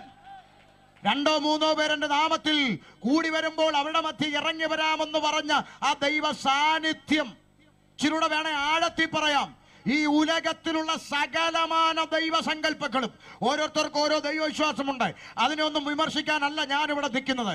പകരം ഒരു കാര്യം പറയാം, ഈ ഉലകത്തിലുള്ള ഏതൊരു ദൈവസങ്കല്പത്തെയും ദൈവത്തെയും കാണാൻ ഒരു ഭക്തൻ ആഗ്രഹിക്കുന്നെങ്കിൽ നിങ്ങൾ താമസിക്കുന്നിടത്തുനിന്ന് ഒന്നുകിൽ ബസ് കയറി, അല്ലെങ്കിൽ കാറെ കയറി, അല്ലെങ്കിൽ ബൈക്കോടിച്ച് അവൻ പണം ചെലവാക്കി പലിശക്കെടുത്ത് ആ ദൈവം എവിടെ ഇരിക്കുന്നു അവിടെ പോയി കാണേണ്ടി വരുമ്പോൾ ഉലകത്തിൽ ഒരേ ഒരു ശബ്ദം മാത്രം പറഞ്ഞു, നിങ്ങൾ എന്നെ തിരക്കി പലിശയ്ക്ക് പണമെടുത്ത് മുട്ടയിൽ റോഡിൽ കൂടെ ഇടഞ്ഞ് മുട്ടിലെ തൊലി കളഞ്ഞ് അവൻ മരക്കുരിശും ചുമന്ന് പരുമല വരാനല്ല പറഞ്ഞ്, കുരിശുമല വരാനല്ല പറഞ്ഞ്, നിങ്ങൾ എന്നെ തിരക്കി ഒരിടത്തും വരണ്ട.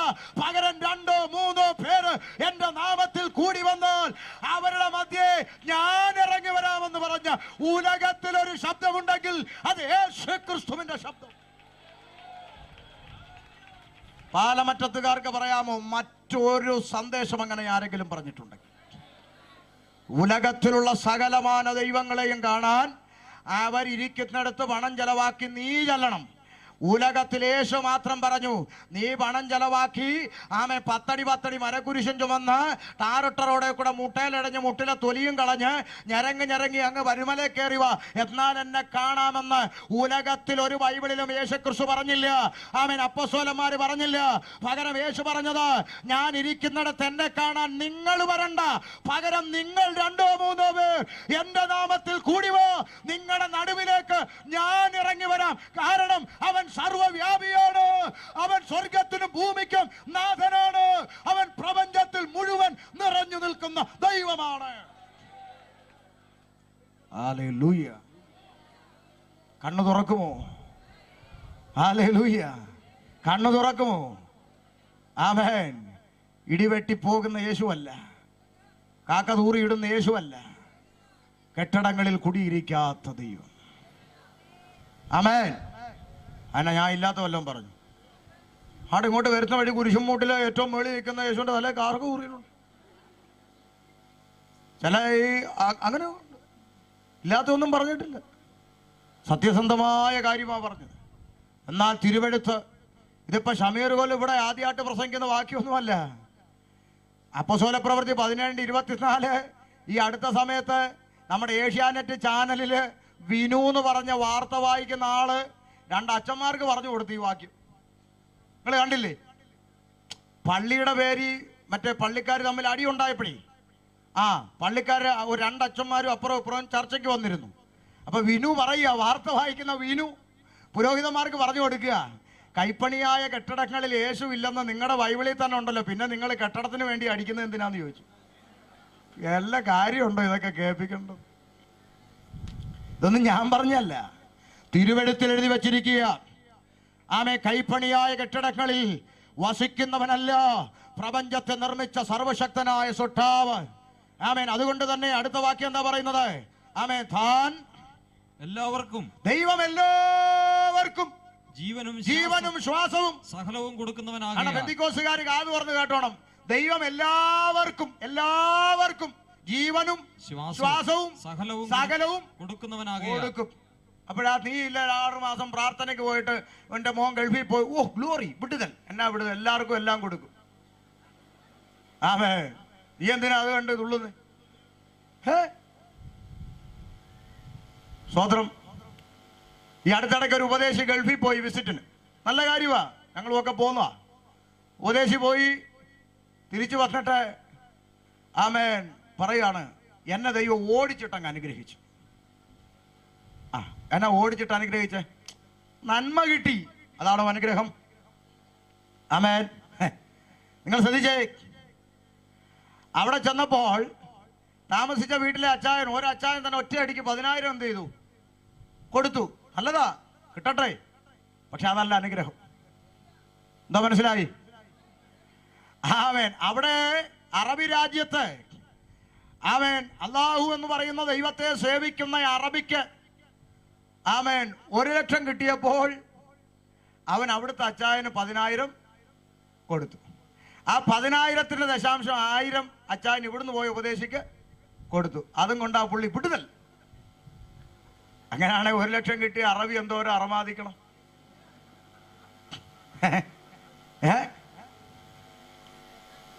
ആമേൻ.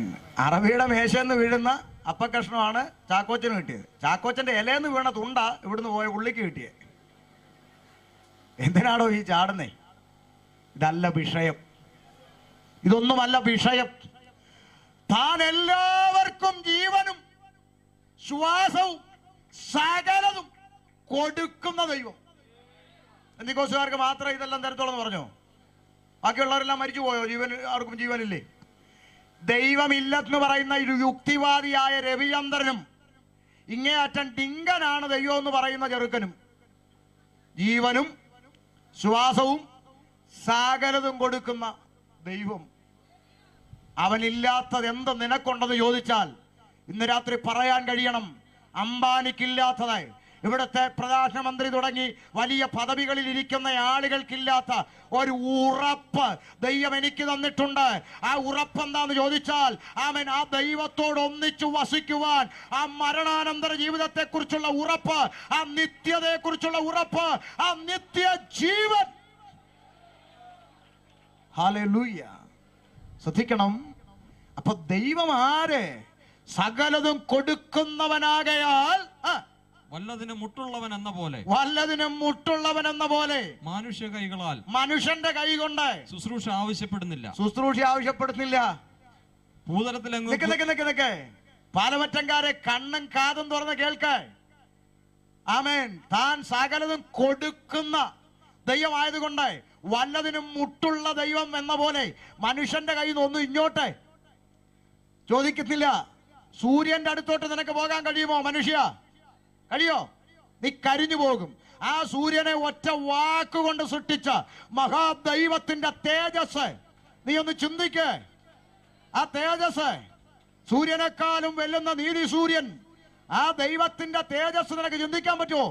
ആ തേജസ്സിൽ ഇരിക്കുന്ന ദൈവം. ഇവിടുത്തെ തോമാച്ചനോട് പറ, തോമാച്ച ഇരട്ടത്തിരിക്കുവാടാ, ഒരു മെഴുകുതിരി കത്തിച്ചു പോടാ.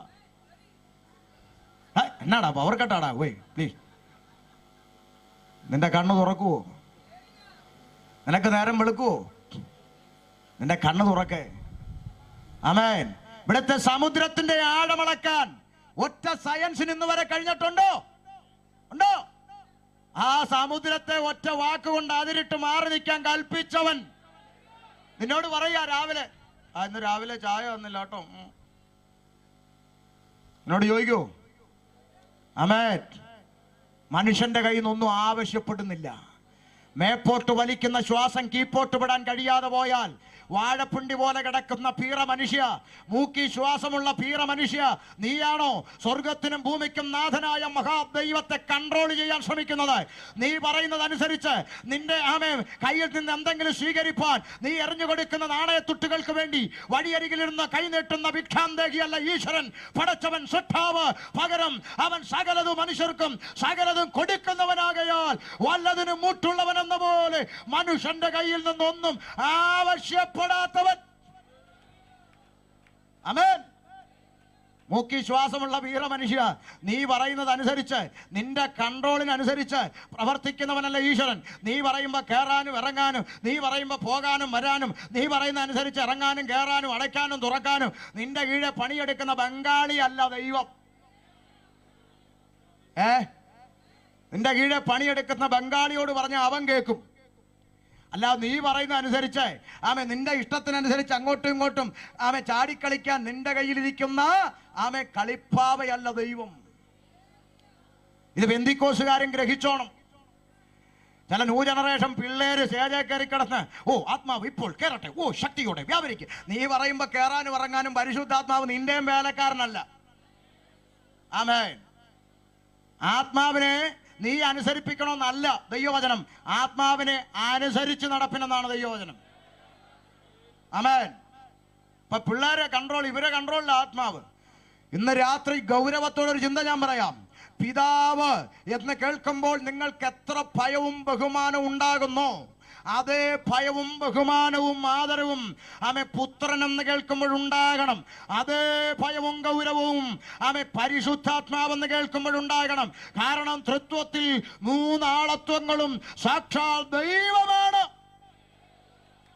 മനസ്സിലാവുന്നുണ്ടോ? ഇതിപ്പോ നമ്മൾ അങ്ങനല്ല. പിതാവെന്ന് കേട്ടാൽ ഭയങ്കര ഗൗരവം ബഹുമാനം. പുത്രൻ എന്ന് കേൾക്കുമ്പം അത്രയില്ല. കാര്യം കരുണയുള്ള യേശുവാ പാവം. പരിശുദ്ധാത്മാവെന്ന് പറഞ്ഞാൽ അത് കാര്യസ്ഥൻ, വേലക്കാരൻ. കറട്ടെ, ഈ ചിന്താഗതികളൊക്കെ മാറണം. ആമേൻ. പരിശുദ്ധാത്മാവിന്റെ പേരിൽ എത്രയോ പോഷ്കുകൾ ഓരോന്ന് വിളിച്ചു പറയുന്നു. ആത്മാവെന്നെ കാണിക്കുന്നു, ആത്മാവെന്നോട് പറയുന്നു. ഇതൊക്കെ പോഷ്കാണ്. ആമേൻ. മനസ്സിലാക്കുന്നുണ്ടോ? പരിശുദ്ധാത്മാവ് പറയുന്നല്ലേ എല്ലാ വീരന്മാരും വിളിച്ചു പറയുന്നത്. ആമേ, ആത്മാവ് എന്നെ കാണിക്കുന്നു, നിന്റെ വീട്ടിൻ്റെ അടുത്തൊരു മാങ്ങയുണ്ട്, ഉണ്ട്. അതിൻ്റെ അപ്പുറത്തൊരു തേങ്ങയുണ്ട്, ഉണ്ട്. ഇപ്പുറത്തൊരു ചക്കയുണ്ട്, ഉണ്ട്. അതിൻ്റെ അടുത്തൊരു മതിലുണ്ട്, ഉണ്ട്. മതിലിൻ്റെ താഴെ ഓടിട്ട വീടാ നിന്റെ വീട്. ഓ തന്നെ. 4 ബെഡ്റൂമുണ്ട്, ഉണ്ട്. ആമേ. അത് കഴിഞ്ഞ് വീട്ടിൽ എത്ര പേര് താമസമുണ്ട്? ഞങ്ങൾ 4 പേര്. ഓ, നിങ്ങളുടെ 4 പേരുടെ മേൽ ദൈവത്തിൻ്റെ പ്രവൃത്തി വെളിപ്പെടാൻ പോവാ. പ്രാപിച്ചോ? നമ്മൾ എന്ത് ചെയ്യാൻ തുടങ്ങി? പ്രാപിക്കാൻ തുടങ്ങി. എന്ത് പ്രാപിക്കാൻ? വീട്ടിൻ്റെ അടുത്ത തേങ്ങ അറിയാം, മാങ്ങ അറിയാം, ചക്ക അറിയാം. മാമൻ 4 ബെഡ്റൂം ഉണ്ടെന്നറിയാം. വീട്ടിൽ എത്ര പേര് താമസം ഉണ്ടെന്ന് ഈ ആത്മാവിന് അറിഞ്ഞുകൂടാ. അത് മാത്രം ചേച്ചി പറഞ്ഞു കൊടുക്കണം തിരിച്ചു. മനസ്സിലായോ നിങ്ങൾക്ക്? നിങ്ങൾക്ക് കുഞ്ഞു കളിക്കാനുള്ളതല്ല പരിശുദ്ധാത്മാവ്. ആമേൻ. ഇവിടെ അങ്ങനെ ഏതോ ഒരു വ്യക്തി ഉള്ളതായിട്ട് ഉണ്ടോ? ഉണ്ടോ? ഉണ്ടോ? ഉണ്ടോ? തെണ്ടുന്ന ആത്മാവല്ല പരിശുദ്ധാത്മാവ്. പരിശുദ്ധാത്മാവ് ദൈവമാണെങ്കിൽ ഇന്ന ഭാഗത്ത് ഇത്രാമത്തെ സൈഡ് ഇന്ന രീതി, ഇന്ന ഷർട്ടിട്ട്, ഇന്ന വരിയിൽ ഇന്നയാൾ, ഇന്ന വിഷയമായി ഇന്നടുത്ത് നിൽപ്പുണ്ട്, ഇങ്ങോട്ട് വാ. അതാ പരിശുദ്ധാത്മാവ്. ഇവിടെ ഏതോ ഒരു മരത്തിൽ സക്കായി ഉണ്ടെന്ന് എനിക്ക് തോന്നുന്നു. ഏതെങ്കിലും മരത്തിലുണ്ടോ? ഞാൻ പോയതിനു ശേഷം പിന്നെ വന്ന് പറഞ്ഞാൽ ഒക്കത്തില്ല കേട്ടോ. ഇങ്ങനെ ഒന്നും പറഞ്ഞില്ല.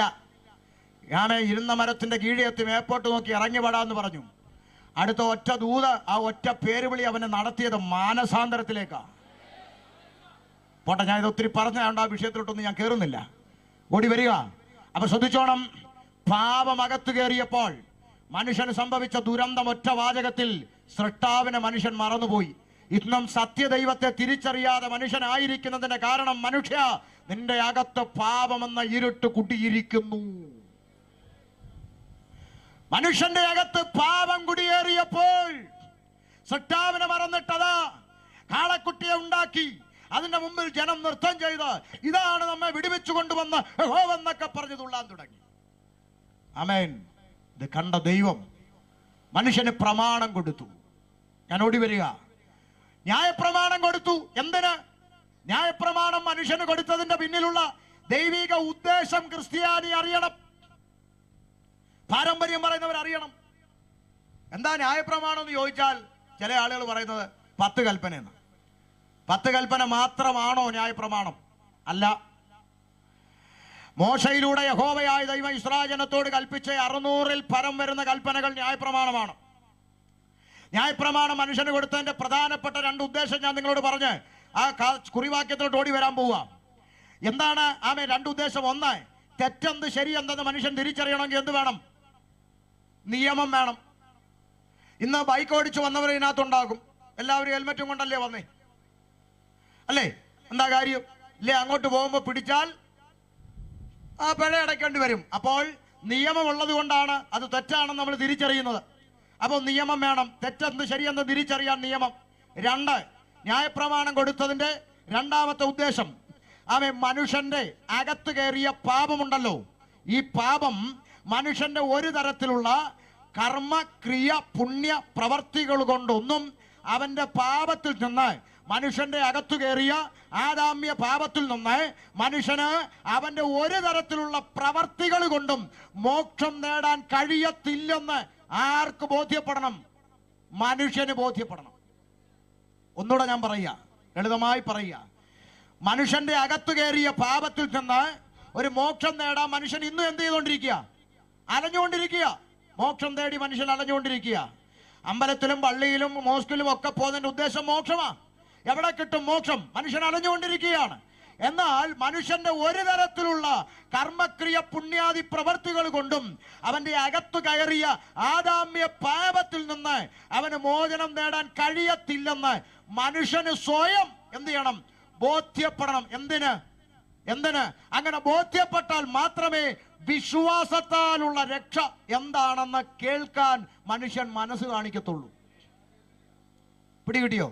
കാരണം അവൻ എപ്പോഴും പ്രവൃത്തി കൊണ്ട് നേടാനുള്ള ഒരു ത്വര മനുഷ്യന്റെ ഉള്ളിലുണ്ട്. ഞാനൊരു ഉദാഹരണം പറയാം.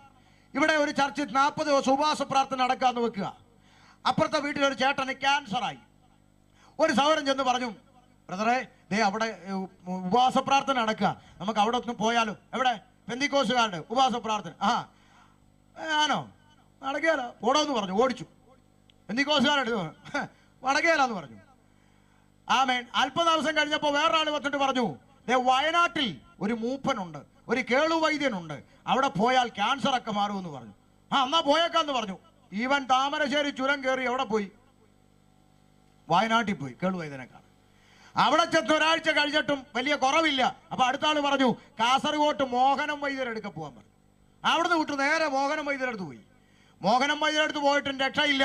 ചില ആളുകൾ പറഞ്ഞു, വേണ്ടേ അങ്ങ് തിരുവനന്തപുരത്ത് ഭീമാപ്പള്ളി പോകാൻ പറഞ്ഞു. അവിടെയും പോയി. അതിനിപ്പോ എന്നാ എല്ലായിടത്തും പോയി. അവസാനം വേറൊരാൾ പറഞ്ഞു, അവിടെയും രക്ഷയില്ല, എന്നാ പിന്നെ കരുനാപ്പള്ളിയിലൂടെ പോകാൻ പറഞ്ഞു. അവിടെയും അമ്മച്ചി എടുത്തു പോയി. അവിടുന്നും കറങ്ങി തിരിഞ്ഞു, ഒരു രക്ഷയില്ല. തിരിച്ചു വീട്ടിൽ വന്ന് കുത്തിയിരിക്കുമ്പോൾ മറ്റേ കക്ഷി വന്നിട്ട് പറഞ്ഞു, അവിടെ ഇനി 3 ദിവസവും കൂടെ ഉള്ളൂ ഉപവാസ പ്രാർത്ഥന, അവിടെ കൂടെ ഒന്ന് പോയാലോ? എന്നാ പിന്നെ ഒന്ന് നോക്കാം. ഞാൻ പറഞ്ഞു സത്യമല്ലേ? കാരണം ഒരു വിധം കിട്ടാവുന്ന എന്തെങ്കിലും വാക്കുണ്ടെങ്കിൽ പെന്തിക്കോസ് ഒഴികെ ഉള്ളതേ നോക്കത്തുള്ളൂ. കാര്യം ഈ കൊട്ടിപ്പാടി കലപുലുപുലൂന്ന് അടിച്ചുകൊണ്ടിരിക്കുന്ന കൂട്ടത്തിൽ പോകാൻ ഒരു നാണക്കേട്. അതുകൊണ്ട് ഒരുവിധം നിവർത്തി ഉണ്ടെങ്കിൽ വേറെ എന്തെങ്കിലും നോക്കാം. മനുഷ്യന്റെ ചിന്തയാ ഞാൻ പറഞ്ഞത്. അങ്ങനെയെങ്കിൽ മനുഷ്യന്റെ പ്രവർത്തികൾ കൊണ്ടൊന്നും അവന് മോക്ഷം ലഭിക്കത്തില്ലെന്ന് അവന് ബോധ്യപ്പെടണം. അതിനാ പ്രമാണം കൊടുത്തത്. മനസ്സിലാക്കുന്നുണ്ടോ? ഇവൻ ഈ പ്രമാണം അനുസരിച്ച് യാഗം കഴിക്കും, തിരിച്ചു വന്നു കഴിയുമ്പോൾ പിന്നെയും പാപം ചെയ്യും, പിന്നെയും പോയി യാഗം കഴിക്കും, തന്നെയും പിന്നെ ഇത് തന്നെ. എന്നിട്ടൊരു ക്ലോസും കൂടെ ദൈവം വെച്ചു കൊടുത്തു. ന്യായപ്രമാണം അങ്ങോട്ട് കൊടുത്തിട്ട് പറഞ്ഞു, ഒന്നിൽ തെറ്റിയാൽ സകലതും തെറ്റി ഇതാ കിടക്കുന്നു. ഇവൻ എന്തെങ്കിലും ശരിയാക്കാൻ പറ്റുമോ? അപ്പൊ അവനത് ബോധ്യപ്പെടണം. എങ്കിൽ മാത്രമേ വിശ്വാസത്താലുള്ള രക്ഷ അവതരിപ്പിക്കാൻ പറ്റൂ. ഇനി ബൈബിളിൽ നിന്നൊരു തെളിവ് പറയാം. നയമാൻ എന്ന് പറഞ്ഞൊരു വ്യക്തിയുണ്ട് ബൈബിളിൽ, അറിയാമോ? അദ്ദേഹത്തിന് ഒരു രോഗം ഉണ്ടായിരുന്നു. എന്താ? കുഷ്ഠരോഗം. ഈ ഇസ്രായേലിലെ പ്രവാചകന്റെ അടുത്ത് ചെന്നാൽ കുഷ്ഠം മാറുമെന്ന് നയമാനോട് പറഞ്ഞ ആരാ? അടിമവേലയ്ക്ക് പിടിച്ചോണ്ട് വന്ന ഒരു ബാല്യക്കാരത്തി പെങ്കൊച്ച്. തന്റെ ഒരു അടിമയ്ക്കും തന്റെ യജമാനനെ 100% സ്നേഹിക്കാൻ പറ്റുമോ? ഒരു യജമാനെ തന്റെ അടിമയെ 100% സ്നേഹിക്കാൻ കഴിയുമോ? ഇല്ല. പക്ഷെ എന്നിട്ടും അവള് പറയാണ്, യജമാനനെ, ആ എലീശ പ്രവാചകന്റെ അടുക്കൽ നിന്ന് പോയെങ്കിൽ ഇസ്രായേലിന്റെ ദൈവം നിന്റെ കുഷ്ഠം എന്ത് ചെയ്യും? മാറ്റിത്തരുമെന്ന് പറഞ്ഞു. ആ പെങ്കൊച്ച് നോക്കെ, ആ പെങ്കൊച്ച് നമുക്കൊരു മാതൃകയല്ലേ? ആ പെങ്കൊച്ചിന്റെ സ്ഥാനത്ത് ഇന്നത്തെ പെന്തിക്കോസുകാരായിരുന്നെങ്കിൽ ഒരു നിമിഷം അങ്ങനെ ഒന്ന് ചിന്തിച്ചു നോക്കെ. ഒന്ന് ചിന്തിച്ചേ, ചുമ്മാ ചിന്തിക്കേ, രസമല്ലേ? അടിമവേലയ്ക്ക് പിടിച്ചോണ്ട് വന്ന ആക്ക് എന്തായി? കുഷ്ഠമായി. നമ്മളെന്താ ആദ്യത്തെ ഡയലോഗ്? ജീവനുള്ള ദൈവം ഉണ്ടടാ. സത്യല്ലേ? നമ്മൾ പറയും, കുഷ്ഠമൊന്നും അല്ലടാ, എന്റെ കണ്ണുനീര് കാണുന്ന ദൈവം ഉണ്ടെങ്കിൽ നിനക്ക് കുഷ്ഠമല്ല വരുന്നത്. എന്റെ ദൈവം ആരാ? ഇങ്ങനെയൊക്കെ പറയും. നമ്മുടെയൊക്കെ അളവുകോൽ അങ്ങനെ. ഒരുത്തന് പണി വന്നാൽ, ഒരുത്തന് രോഗം വന്നാൽ, ഒരുത്തന് കഷ്ടം വന്നാൽ നമ്മൾ പറയുന്നത് എന്താണ്? എന്ത് ദൈവം. കഴിഞ്ഞ ദിവസം പറന്ത് ഒരു മനുഷ്യൻ, സാധുവായ മനുഷ്യൻ ആക്സിഡന്റ് പറ്റി എന്ത് ചെയ്തു? മരിച്ചു. ഉടനെ പെന്തിക്കോസുകാർ അടിച്ചങ്ങോട്ടുക. കൺവെൻഷൻ തടസ്സപ്പെടുത്താൻ ശ്രമിച്ച ആളാണ് ദൈവം കൊന്നു. എന്താ പറയല്ലേ? അവൻ ശ്രദ്ധിച്ചേ, അവളുടെ ഹൃദയം തന്റെ ദൈവത്തെ മഹത്വപ്പെടുത്തുക. ഏത് സാഹചര്യത്തിലിരുന്നാലും തന്റെ ദൈവത്തെ ഉയർത്തുക. പ്രവാചകന്റെ അടുക്കൽ ഒന്ന് പോകാൻ പറഞ്ഞു. ശ്രദ്ധിച്ചേ, വിഷയത്തിലോട്ട് വരാം. നയമാൻ പ്രവാചകന്റെ അടുക്കൽ ചെന്നപ്പോൾ പ്രവാചകൻ ചോദിച്ചു, എന്നാ കുഷ്ഠം മാറാൻ വന്ന? പ്രവാചകൻ വളരെ കൂളായിട്ട് പറഞ്ഞു, വേണ്ട, അപ്പുറത്തൊരു നദിയുണ്ട് യോർദാൻ, അവിടെ പോയി 7 പ്രാവശ്യം കുളിച്ചേച്ച് വരാൻ പറഞ്ഞു. നിങ്ങൾ ശ്രദ്ധിച്ചേ, ഇത് കേട്ടപ്പം നയമാൻ എന്തു വന്നു? ദേഷ്യം വന്നു. അങ്ങനെ ഞങ്ങളുടെ നാട്ടിലൊന്നും കുളമില്ലാഞ്ഞിട്ട് കുളിക്കാൻ വേണ്ടിയാണോ ഇവിടം വരെ വന്നതെന്ന് പറഞ്ഞ് വിളി ദേഷ്യപ്പെട്ടു. പക്ഷെ കൂടെ വന്നൊരു ഭൃത്യൻ ഒരു വാചകം പറഞ്ഞു. യജമാനനെ, പ്രവാചകൻ ഇച്ചിരി വലിയൊരു കാര്യം പറഞ്ഞെങ്കിൽ അങ്ങ് ചെയ്യുമായിരുന്നു. അതാണ് മനുഷ്യൻ. പിടിയോ?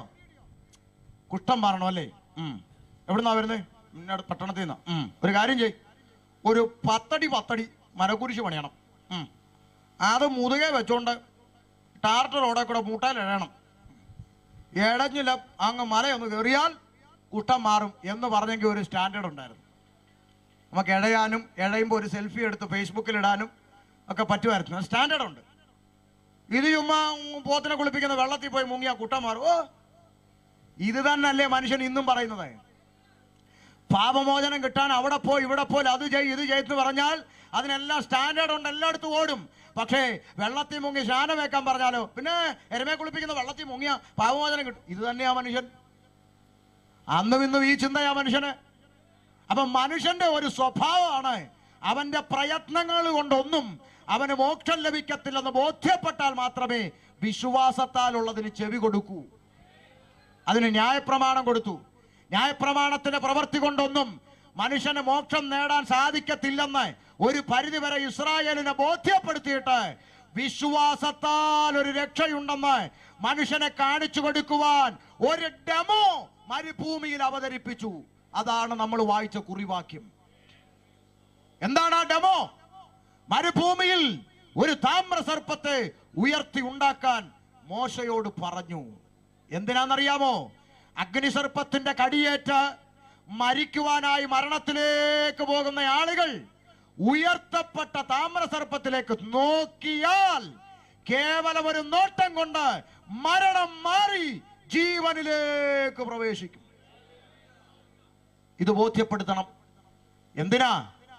നരകത്തിന്റെ മരണശിക്ഷയ്ക്ക് അധീനരായി പോകുന്ന മനുഷ്യൻ കാൽവരിയിൽ ഉയർത്തപ്പെട്ട യേശു ക്രിസ്തുവിന്റെ ക്രൂശിലേക്ക് നോക്കിയാൽ ആമേൻ നരകത്തിന്റെ മരണത്തിൽ നിന്നും നിത്യജീവനിലേക്ക് കടക്കാൻ കഴിയും എന്ന മനുഷ്യനെ പഠിപ്പിക്കുവാൻ ഒരു താമ്രസർപ്പത്തെ ഉണ്ടാക്കാൻ മോശയോട് പറഞ്ഞു. ഹല്ലേലൂയ. എന്ന് വെച്ചാൽ വിശ്വാസത്താലുള്ള രക്ഷയുടെ പ്രഖ്യാപനം, നിത്യജീവന്റെ പ്രഖ്യാപനം, അതാണ് മോശയോട് ചെയ്ത് കാണിക്കാൻ പറഞ്ഞത്. പക്ഷേ ഇതുകൊണ്ട് സംഭവിച്ച പരിപാടി എന്താന്ന് ചോദിച്ചാൽ, മോശ ഈ താമ്രസർപ്പത്തെ ഉയർത്തി ദൈവിക പദ്ധതി ദൈവം നടത്തി, അത് മനുഷ്യനെ പഠിപ്പിച്ചു. ദൈവം ആ വിഷയം വിട്ടു. ദൈവം വിട്ടിട്ടു ആര് വിട്ടില്ല? ആര് വിട്ടില്ല? ഇസ്രായേൽ വിട്ടില്ല. പിടികിട്ടിയോ? ഈ കഴിഞ്ഞ ദിവസം ഒരു പുരോഹിതൻ പറയുക, ഞങ്ങളുടെ പള്ളികളിൽ വിഗ്രഹങ്ങൾ ഇരിക്കുന്നതിന് പെന്തിക്കോസുകാർ ഭയങ്കര വിമർശന. ഞങ്ങൾ എന്തിനാ വിഗ്രഹം വെച്ചേക്കുന്നതെന്ന് പറയാം. യാതൊരു വിഗ്രഹത്തെയും ഉണ്ടാക്കരുത്, വണങ്ങരുതെന്ന് പുറപ്പാട് പുസ്തകം 20 പറഞ്ഞ അതേ ദൈവം തന്നെയാണ് 25-ാം അധ്യായത്തിൽ മോശയോട് താമ്രസർപ്പത്തെ ഉണ്ടാക്കാൻ പറഞ്ഞപ്പോ ദൈവം പറഞ്ഞിട്ടാ ഞങ്ങൾ ഉണ്ടാക്കുന്നതെന്ന്. പിടികിട്ടുന്നുണ്ടോ? ഇവിടെ സംഭവിച്ച പരാജയം ഇത് കേൾക്കുന്ന സാമുദായിക ക്രൈസ്തവരെന്ത് ചെയ്യുന്നറിയാവോ? അങ്ങനെ പറഞ്ഞു കൊടുക്കച്ചോ ഗ്ലോറി.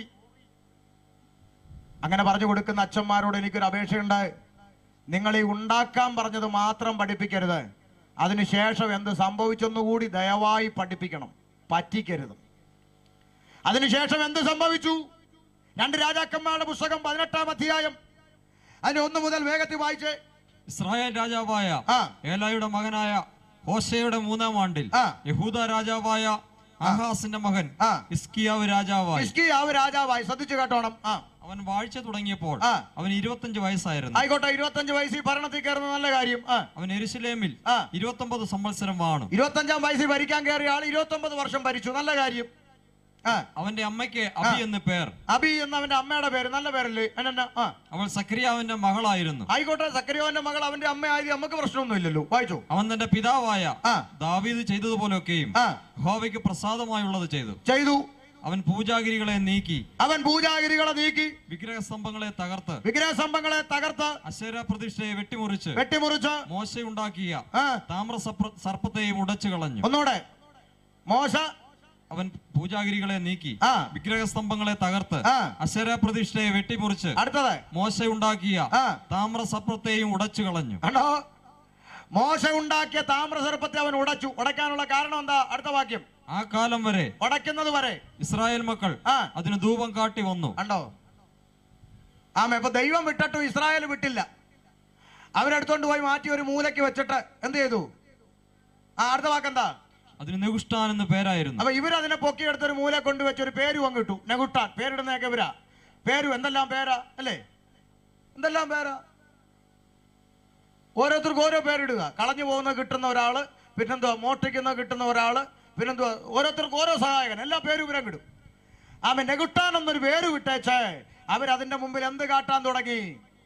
ധൂപം കാട്ടാൻ തുടങ്ങി. ആരോട്ട് വായിച്ചേ. അവൻ ഇസ്രായേലിന്റെ ദൈവമായ യഹോവയിൽ ആശ്രയിച്ചു. അവന് മുമ്പും പിമ്പും ഉണ്ടായിരുന്ന സകല യഹൂദ രാജാക്കന്മാരിലും ആരും അവനോട് തുല്യനായിരുന്നില്ല. ശരി. അവൻ യഹോവയോട് ചേർന്നിരുന്ന് ആയിക്കോട്ടെ അവനെ വിട്ട് പിന്മാറാതെ യഹോവ മോശയോട് കൽപ്പിച്ച അവന്റെ കൽപ്പനകളെ പ്രമാണിച്ച് നടന്നു. യഹോവ അവനോട് കൂടെ ഉണ്ടായിരുന്നു. അതൊന്നുകൂടെ വായിച്ചേ. യഹോവ അവനോട് കൂടെ ഉണ്ടായിരുന്നു. ഒന്നുകൂടെ വായിച്ചേ. യഹോവ അവനോട് കൂടെ ഉണ്ടായിരുന്നു. ആരോട് കൂടെ? നിങ്ങൾ പറ. ആരോട് കൂടെ യഹോവ ഉണ്ടായിരുന്നു? ആട്ടിയവന്റെ കൂടാണോ ഉടച്ചവന്റെ കൂടാണോ? നീ ആട്ടിക്കൊണ്ടിരി. ഉടച്ചവന്റെ കൂടെ ആരുണ്ടായിരുന്നു? യഹോവ അവനോട് കൂടെ ഉണ്ടായിരുന്നു. അതുകൊണ്ട് ഉണ്ടാക്കിയത് മാത്രം പഠിപ്പിച്ചാ പോരാച്ചോ, ഉടച്ചതും കൂടെ പഠിപ്പിക്കണം. മനസ്സിലായോ? നീ ആട്ടിക്കൊണ്ടിരി. അവിടെ തമ്പുരാൻ പറഞ്ഞു ഉടക്കടാന്ന്. എന്താ? ദൈവം വിട്ടിട്ടും മനുഷ്യൻ വിട്ടില്ല. പണ്ടൊരു അച്ഛനും കപ്പ്യാരും കൂടി വിശ്വാസിയെ കാണാൻ വീട്ടിലേക്ക് പോകുന്ന വഴി ഇടുങ്ങി ഒരു പാലം ഉണ്ടായി. പാലത്തിനടുത്ത് അച്ഛൻ എത്തിയപ്പോൾ പള്ളിയിലെ ഒരു കൊച്ചമ്മ, വിശ്വാസിയായ ഒരു ദൂസമ്മ അപ്പുറത്ത് നിൽക്കുക ഇങ്ങോട്ട് കയറാൻ. പിന്നെ അച്ഛൻ പറഞ്ഞു, ദൂസമ്മേ അതിൻ്റെ പാലം പൊളിഞ്ഞ തടിയൊക്കെ ദാണ്ട് ഉളുത്തിരിക്കുക, നീ സൂക്ഷിച്ച് വരണം എന്ന് പറഞ്ഞു. ദൂസമ്മ ഇങ്ങോട്ട് കയറി വന്ന സൈഡിൽ അച്ഛൻ അങ്ങോട്ട് കയറി ചെന്ന് കൈ പിടിച്ച് അങ്ങോട്ട് വിടരുത്, ഇങ്ങോട്ട് ഈ സൈഡിൽ കൂടെ ഒതുക്കി വാന്ന് പറഞ്ഞ് പിടിച്ച് ഇപ്പുറത്ത് കൊണ്ട് വിട്ടേച്ച് അച്ഛനും കപ്പ്യാരും കൂടെ അപ്പുറത്ത് ഇറങ്ങിപ്പോയി. പള്ളിയുടെ അടുത്ത് എത്താറായപ്പോൾ കപ്പ്യാർ പറയാ, എന്നാലും അച്ഛനാ ദൂസമ്മയുടെ കൈക്ക് പിടിച്ചത് ശരിയായില്ലെന്ന് പറഞ്ഞു. ഉടനെ അച്ഛൻ പറഞ്ഞു, എൻ്റെ പൊന്നു കപ്പ്യാരെ, പാലം കഴിഞ്ഞ ഉടനെ ഞാനാ കൈ വിട്ടു, എന്നിട്ട് നീ ഇതുവരെ വിട്ടിട്ടില്ലെന്ന്. അതാ വിഷയം. അപ്പൊ ശ്രദ്ധിച്ചേ, ദൈവം ആ വിഷയത്തിന്റെ പദ്ധതി നിവർത്തിച്ചു വിട്ടിട്ടും ജനം ദൈവത്തിന്റെ ഹിതമെന്തെന്ന് തിരിച്ചറിയാൻ കൂട്ടാക്കാതെ അവരതിനെ എടുത്തുകൊണ്ട് വെച്ച് അതിന് പേരുമിട്ട് അതിന്റെ മുമ്പിൽ ധൂപക്കുറ്റി ആട്ടി ധൂപം കാട്ടാൻ തുടങ്ങിയപ്പോൾ യഹോവയായ ദൈവം ഹിസ്കിയാവിനോട് പറഞ്ഞു, ഉടയ്ക്കത്. ഉടച്ചു. കാരണം അതിനെ ഉയർത്താൻ പറഞ്ഞതിന്റെ പിന്നിൽ ഒരു മർമ്മമുണ്ട്. മോശ മരുഭൂമിയിൽ താമ്രസർപ്പത്തെ ഉയർത്തിയതുപോലെ മനുഷ്യരാശിയുടെ രക്ഷയ്ക്കായി, മാനവജാതിയുടെ പാപമോചനത്തിനായി യേശു ക്രിസ്തു ക്രൂശിൽ ഉയർത്തപ്പെടേണ്ടതാകുന്നു. ഇതാണ് നടന്ന സംഭവം. ഇനി ഇത് ആരോടാണ് യേശു പറഞ്ഞത്? വായിച്ച വേദഭാഗത്തിലേക്ക് ഓടി വരിക. യോഹന്നാന്റെ സുവിശേഷം 3-ാം അധ്യായം 1 മുതലുള്ള വാക്യത്തിലേക്ക് ഓടി വരാം. ആരോടാണ് ഇത് പറഞ്ഞത് യേശു? പരീശന്മാരുടെ കൂട്ടത്തിൽ യഹൂദന്മാരുടെ ഒരു പ്രമാണിയായി നിക്കോദമസ് എന്ന പേരുള്ള ഒരു മനുഷ്യൻ ഉണ്ടായിരുന്നു. ആരോടാ പറഞ്ഞത്? യഹൂദന്റെ പ്രമാണി. മനസ്സിലായോ? ഇനി ഒരു യോഗ്യതയും കൂടെ അവനുണ്ട്. ആരാ? 10-ാം വാക്യം വായിച്ചേ. 10-ാം വാക്യം 3:10. യേശു അവനോട് ഉത്തരം പറഞ്ഞത്, നീ ഇസ്രായേലിന്റെ ഉപദേഷ്ടാവായിരുന്നിട്ടും ഇത് അറിയുന്നില്ലയോ? അപ്പൊ 2 യോഗ്യത പറ. 1 പ്രമാണി, 2 ആ പാരമ്പര്യം പറയുന്ന ഇസ്രായേലിനെ ഉപദേശിക്കാൻ കഴിവുള്ള ഉപദേഷ്ടാവ്, പുരോഹിതനും പ്രമാണിയുമായ നിക്കോദിമോസ്. ആ നിക്കോദിമോസ് എപ്പോ വന്നു യേശുവിന്റെ അടുക്കൽ? വായിക്കേ 1-ാം വാക്യം. വായിച്ചോ. മനുഷ്യനുണ്ടായിരുന്നു, അവൻ രാത്രിയിൽ അവന്റെ അടുക്കൽ വന്നു. എപ്പോ വന്നു? പ്രമാണി, ഉപദേഷ്ടാവ്, ഇരുട്ടിന്റെ മറവറ്റി ആരുടെ അടുക്കൽ വന്നു? നാസ്രായന്റെ അടുക്കൽ വന്നു. പകല് വരുന്ന ആരെങ്കിലും കണ്ടാൽ അവൻ അടികൊള്ളു. മനസ്സിലായോ? ചിലർ അങ്ങനെ ഇന്നും ചർച്ചയിൽ വരുന്നത്. ചന്തയിൽ പോവാന്ന് പറഞ്ഞ് എന്ത് ചെയ്യും? ചന്തയിൽ പോവാന്ന് പറഞ്ഞ് ബൈബിൾ എടുത്ത് കൂടക്കകത്ത് കവറിനകത്ത് പൊതിഞ്ഞു പിടിച്ചിട്ടാ ചിലര് പുറകിലത്തെ വാതിലിൽ കൂടെ. കാര്യം പള്ളിക്കാരെങ്കിലും കണ്ട ചിലർ കൺവെൻഷൻ വരുന്ന കാണണം, സാരിയൊക്കെ എടുത്ത് പുതച്ച് ചന്ദ്രനിൽ ഇറങ്ങി വന്ന പോലെ. കാരണം പ്രശ്നമാ. ഞാനൊരിക്കൽ കോവളത്ത്, തിരുവനന്തപുരം ഭാഗത്ത്, കോവളം ഭാഗത്ത് ഒരു കൺവെൻഷൻ ഇതുപോലെ പ്രസംഗം കഴിഞ്ഞപ്പോൾ പിന്നെ ഒരു 2 ഫാമിലി അടുത്ത് വന്നു. പാസ്റ്ററെ പരിചയപ്പെടാൻ വന്ന സന്തോഷമാണ്. എവിടാ താമസിക്കുന്നത്? ഇവിടെ ഇന്നടുത്താന്ന് പറഞ്ഞു. എന്തോ പേരൊക്കെ പറഞ്ഞു. എന്നിട്ട് ഉടനെ പറയാം, പക്ഷേ നാളത്തെ പ്രസംഗത്തിൽ ഞങ്ങളുടെ പേരൊന്നും പറഞ്ഞേക്കല്ലേ എന്ന്. ഞാൻ പൊതുവെ പേര് പറയുന്നതെന്ന് അറിയാം. അപ്പൊ അതുകൊണ്ട് പുള്ളിക്കാരൻ, ഞാൻ പറഞ്ഞു എന്നാ പേര് പറഞ്ഞ മോശപ്പെട്ട പേരൊന്നും അല്ലല്ലോ. അയ്യോ അങ്ങനല്ല, ഈ കൺവെൻഷന് പോയല്ലോ എന്ന് പള്ളിയില് അറിയിപ്പോ. ഞാൻ പറയും പള്ളിയിൽ വിലക്കിയെന്നോ? എന്തിന്? കൺവെൻഷന് പോലും ഒന്ന് വിലക്കിയെന്നോ? ഞാൻ സംഘാടകരോട് പറഞ്ഞു നാളെ ഒരു കോളാമ്പി അങ്ങോട്ട് തിരിച്ച് വെക്കണമെന്ന് പറഞ്ഞു. എനിക്കൊന്ന് 2 കാര്യം ചോദിക്കാറുണ്ടെന്ന് പറഞ്ഞു. പിറ്റേന്ന് ഞാൻ ചോദിച്ചു, സുവിശേഷം വചനം കേൾക്കാൻ വിലക്കുന്ന പുരോഹിത, നിന്റെ പള്ളിയിലെ വിശ്വാസി ബിവറേജിന്റെ മുമ്പിൽ ക്യൂ നിൽക്കുന്ന കണ്ടാൽ നീ വിലക്കുവോ? ചാക്കോച്ചൻ ബിവറേജിന്റെ മുമ്പിൽ ക്യൂ നിൽക്കുക. അവിടുന്ന് കുപ്പിയെടുത്ത് അടിച്ച് സന്ധ്യ ആയപ്പോ ഓടെ കിടന്ന് ആമേ പാട്ട് പാടുക, കവിഞ്ഞോഴ് അണ്ണാമേ. നമ്മൾ ചെന്ന് വിളിച്ചു, ചാക്കോച്ച എന്നാ എഴുന്നേറ്റ് വീട്ടിൽ, ശല്യപ്പെടുത്തരുത്, കുടുംബ പ്രാർത്ഥന നടത്തിക്കൊണ്ടിരിക്കുകയാണ്. അപ്പൊ കള്ളു കുടിച്ച് കുടുംബ പ്രാർത്ഥന ഓടെ കിടന്ന് നടത്തുന്ന ചാക്കോച്ചനെ ആമേ, എടാ ചാക്കോച്ച മദ്യപാനി സ്വർഗരാജ്യത്തിൽ പോകത്തില്ലെന്ന് തിരുവെടുത്ത് പറയുമ്പോൾ നീ കള്ള് ഷാപ്പിന്റെ മുമ്പിൽ നിൽക്കുന്നെങ്കിൽ നീ ഇത് വിട്ട് മനം തിരിയാതെ പള്ളിക്കകത്ത് കയറിയേക്കരുന്ന് വിലക്കോ? ആമേൻ. നിന്റെ പള്ളിയിലെ കുഞ്ഞാട് വരുന്ന വഴിക്ക് ആമേ വലിയ ഉത്സവത്തിന്റെ ഇടയിൽ കയറി ആനകളെ കണ്ടു, ആമേ ഇങ്ങനെ കണ്ടു, കുതിരയെ കണ്ടെന്നൊക്കെ പറഞ്ഞ വിലക്കൂ? നിന്റെ വിശ്വാസി ആമേ ബാഹുബലി കണ്ടെന്ന് പറഞ്ഞ വിലക്കൂ? അത് പറഞ്ഞപ്പോ ചിലർ ചിരിക്കുക, പയ്യ തലയൊക്കെ കുനിക്കുക. കുനിച്ചപ്പോ എനിക്ക് മനസ്സിലായി. പോട്ടെ. അപ്പൊ ശ്രദ്ധിച്ചേ, ഇതിനൊന്നും വിലക്കില്ല. ആകാശം മാറിയാലും ഭൂമി ഒഴിഞ്ഞു പോയാലും വള്ളി പുള്ളി മാറാത്ത ദൈവത്തിന്റെ തിരുവചനം, ആ തിരുവചനം കേൾക്കരുത് എന്ന് വിലക്കുന്ന പരീക്ഷ പ്രമാണി പുരോഹിതന്മാര്, നിന്നെയൊക്കെയാണ് നരകത്തിന്റെ വറചട്ടിയിലിട്ട് ദൈവം ആദ്യം വറത്തു വരുന്നതെന്ന് തിരിച്ചറിഞ്ഞ് മാനസാന്തരപ്പെടണം. ഇരുട്ടിന്റെ മറപറ്റിയ ഒരു പുരോഹിതൻ നസ്രായന്റെ അടുക്കൽ വന്നു, രാത്രിയിൽ വന്നു. കേട്ടോണേ രംഗം. വന്നുടനെ എന്താ പരിപാടി? വായിച്ചോ. റബി എന്ന് പറഞ്ഞാൽ ഗുരുവേ എന്നർത്ഥം. നീ ദൈവത്തിന്റെ അടുക്കൽ നിന്ന് ഉപദേഷ്ടാവായി വന്നിരിക്കുന്നു എന്ന് ഞങ്ങൾ അറിയുന്നു. ദൈവം തന്നോടുകൂടെ ഇല്ലെങ്കിൽ നീ ചെയ്യുന്ന ഈ അടയാളങ്ങളെ ചെയ്യുവാൻ ആർക്കും കഴിയുകയില്ല എന്ന് പറഞ്ഞു. ശ്രദ്ധിക്കണം, ഇനി പറയുന്ന ചിന്തകൾ ശ്രദ്ധിച്ചു കേട്ടോണം. ഒരാള് യേശുവിനെ പരിചയപ്പെടാൻ വന്നാൽ, അല്ലെങ്കിൽ നമ്മളൊരു ദൈവദാസനെ പരിചയപ്പെടാൻ വന്നാൽ ആദ്യത്തെ നടത്തിപ്പ് എന്താ? നമ്മൾ എന്ന് പറയും, പാസ്റ്റർ പ്രൈസ് ദി ലോർഡ് എന്ന് പറയും. ഞാനൊരു സുവിശേഷകനാ, എൻ്റെ പേര് ഇന്നതാ, ഞാൻ ഇന്നടുത്താ താമസിക്കുന്നത്, ഇന്ന ആവശ്യത്തിനൂടെ വന്നു, അച്ചായനെ ഒന്ന് കാണാം. ഇതൊക്കെയല്ലേ അതിൻ്റെ നടത്തിപ്പ്. വന്നുടനെ ഞാൻ നിക്കോദിമോസാണ്, ഇന്നയാളാണ്, ഇന്നടുത്ത് യേശുവിനെ കാണാം, ഇതൊന്നുമില്ല. പകരം വന്നുടനെ കർത്താവിനെ അങ്ങ് പുകഴ്ത്താൻ തുടങ്ങി. എന്താ? റബ്ബി, നീ ദൈവത്തിന്റെ അടുക്കെന്ന് വന്നിരിക്കുന്നു, ദൈവം നിന്റെ കൂടെ ഇല്ലെങ്കിൽ ഇതൊന്നും ചെയ്യാൻ നിനക്ക് കഴിവ്, നീ ഒരു സംഭവം, ഒരു പ്രസ്ഥാനമാണ്. ഓക്കെ. ഇപ്പൊ ഞാൻ അങ്ങോട്ടിറങ്ങുമ്പോൾ ഒരാൾ വന്നിട്ട് പറയും, ഷമീർ ബാസു നിങ്ങളുടെ പ്രസംഗം സൂപ്പറാ, ഞാൻ കണ്ടിട്ടുണ്ട്. അപ്പൊ എനിക്ക് മനുഷ്യർക്ക് ഇതൊക്കെ കേൾക്കുമ്പോൾ ഇച്ചിരി സന്തോഷമാണ്. അപ്പൊ നമ്മൾ പറയൂ, ഇതൊന്നും അല്ല, ഇന്ന് ഞാൻ ഒന്നും പറഞ്ഞില്ല, സാധാരണ ഇതിന്റെ അപ്പുറത്തും എന്നൊക്കെ പറഞ്ഞ് നമ്മൾ കോളർ പിടിക്കും. കാരണം പുകഴ്ച മനുഷ്യന് ഇഷ്ടമാണ്. പക്ഷെ യേശുവിന്റെ അടുക്ക വന്നിട്ടെ ആമേ, റബ്ബി നീ ദൈവത്തിന്റെ അടുത്തുനിന്ന് വന്നിരിക്കുക, ദൈവം നിന്റെ കൂടെ ഉണ്ട്, അല്ലെങ്കിൽ ഇങ്ങനൊന്നും ചെയ്യാൻ പറ്റത്തില്ല, തമ്പ എന്ന് പറഞ്ഞപ്പോൾ ഇയാൾ വിചാരിച്ച് ഇത് കേട്ട യേശുവിനങ്ങ് രോമാഞ്ചം കൊണ്ടിട്ടോ, നിക്കോദിമോസേ മോനെ രക്തം ചെയ്യും ഉമ്മ എന്നൊക്കെ പറഞ്ഞ് കെട്ടിപ്പിടിച്ചങ്ങ് രോമാഞ്ചം കൊള്ളുവന്ന് പുരോഹിതൻ തെറ്റിദ്ധരിച്ചെങ്കിൽ നിനക്ക് തെറ്റിപ്പോയി. അവന്റെ സ്തുതിപാടലും പുകഴ്ചപാടലൊന്നും യേശു ചെവിക്കൊണ്ടില്ല. ആമേ, റബ്ബി നീ ദൈവത്തിന്റെ അടുക്കൽ വന്നു, നീ ദൈവം നിന്റെ കൂടെ, ഇതിനൊന്നും യേശു ചെവി കൊടുത്തില്ല. പകരം ഒരൊറ്റ മറുപടി അങ്ങ് പറഞ്ഞു. എന്താ? യേശു അവനോട് ആമേൻ ആമേൻ ഞാൻ നിന്നോട് പറയുന്നു. അങ്ങനെ തന്നെ ആമേൻ ആമേൻ ഞാൻ നിന്നോട് പറയുന്നു, പുതുതായി ജനിച്ചില്ല എങ്കിൽ ദൈവരാജ്യം കാണുവാൻ നീ പുരോഹിതനായാലും കൊള്ളാം, പ്രമാണിയായാലും കൊള്ളാം, നീ പുതുതായി ജനിച്ചില്ലെങ്കിൽ ദൈവരാജ്യം കണി കാണത്തില്ലെന്ന് പെന്തക്കോസ്തുകാരുടെ തിയോളജി അല്ല, യേശു ക്രിസ്തുവിന്റെ ഉപദേശം. നീ വീണ്ടും ജനിക്കണം, പുതുതായി ജനിക്കണം. അടുത്ത വാചകം. നിക്കോദമോസ് അവനോട്, മനുഷ്യൻ വൃദ്ധനായ ശേഷം ജനിക്കുന്നത് എങ്ങനെ? ഇതാണ് ആളുകളുടെ പ്രശ്നം. അടുത്ത വാക്ക് കേട്ടെ.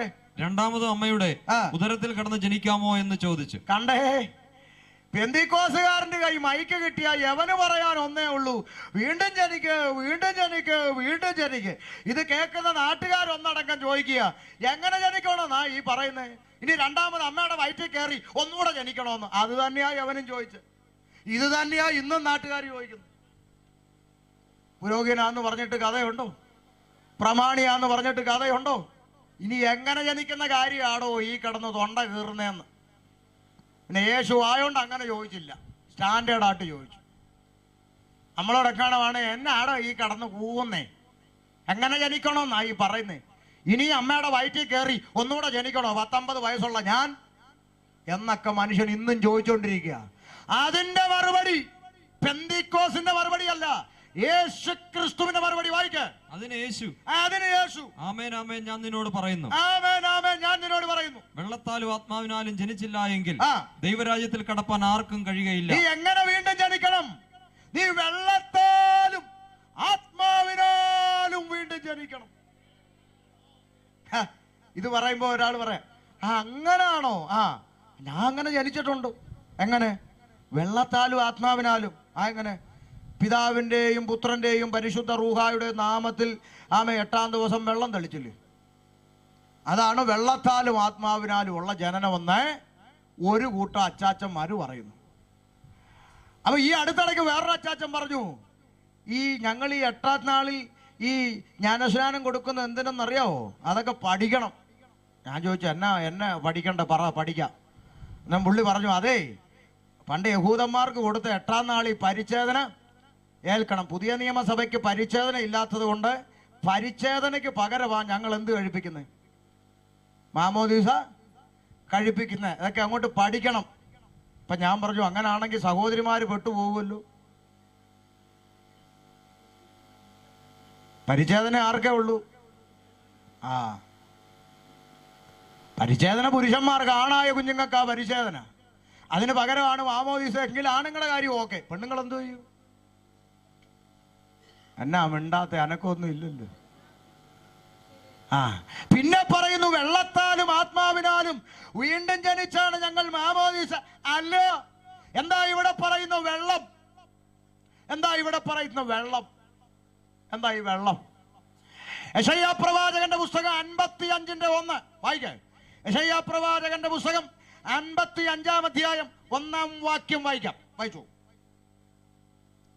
അല്ലയോ ദാഹിക്കുന്ന ഏവരും, അല്ലയോ ദാഹിക്കുന്ന ഏവരുമേ, ദ്രവ്യമില്ലാത്തവരുമായുള്ളവരെ, ദ്രവ്യമില്ലാത്തവരുമായുള്ള എന്ന് പറഞ്ഞാൽ ദാഹം നിനക്കുണ്ടോ? ഉണ്ട്. പണമില്ലയോ? ഇല്ല. ദാഹം ഉണ്ടെങ്കിൽ പണമില്ലേലും കുഴപ്പമില്ല, ദ്രവ്യമില്ലേലും കുഴപ്പമില്ല, സൗജന്യമായി കിട്ടുന്ന ഒരു സാധനം പറയാൻ പോവുക.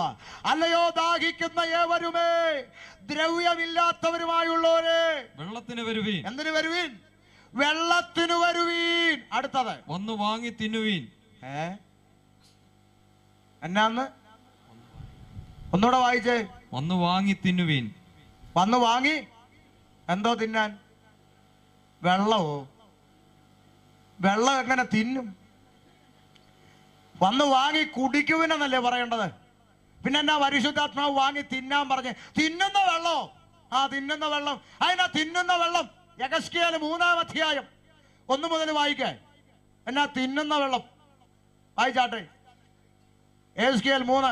അവൻ എന്നോട് മനുഷ്യപുത്ര, നീ കാണുന്നത് തിന്നുക. നീ കാണുന്ന തിന്നുക. ഈ ചുരുൾ തിന്നിട്ട് ചെന്ന് ഇസ്രായേൽ ഗ്രഹത്തോട് സംസാരിക്കാം. കണ്ടോ? ദൈവത്തിന്റെ വചനം വയറ്റിലാക്കി ഉദരം നിറച്ച് അടുത്ത ജനത്തോട് പോയി സംസാരിക്കാൻ തിന്നുന്ന വെള്ളം ദൈവത്തിന്റെ വചനം. യേശു പറയുന്നു, നീ വചനത്താലും ആത്മാവിനാലും വീണ്ടും ജനിച്ചില്ല എങ്കിൽ ദൈവരാജ്യത്തിൽ കടക്കുകയില്ല. എന്റെ തലേ വെള്ളം കോരി ഒഴിക്കുന്ന കാര്യമല്ല യേശു പറഞ്ഞേ.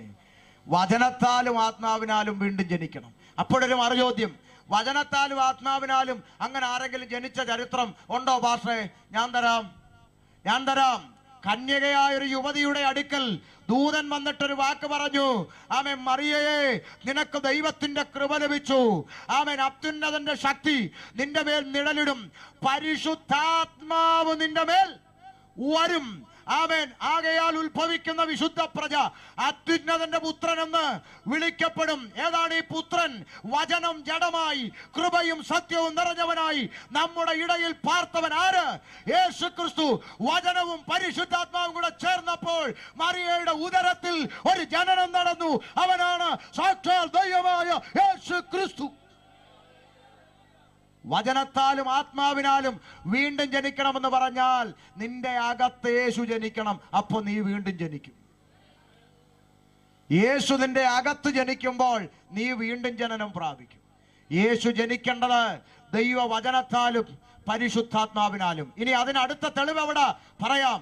യേശുവിനെ കർത്താവെന്ന് വായ കൊണ്ട് ഏറ്റുപറയുകയും ദൈവം അവനെ മരിച്ചവരിൽ നിന്ന് ഉയർപ്പിച്ചെന്ന് ഹൃദയം കൊണ്ട് വിശ്വസിക്കുകയും ചെയ്താൽ നീ രക്ഷിക്കപ്പെടും. അപ്പൊ രക്ഷയ്ക്ക് രണ്ട് ഘടകം. ഒന്ന്, വചനം ഏറ്റുപറയണം. രണ്ട്, എന്ത് ചെയ്യണം? വിശ്വസിക്കണം.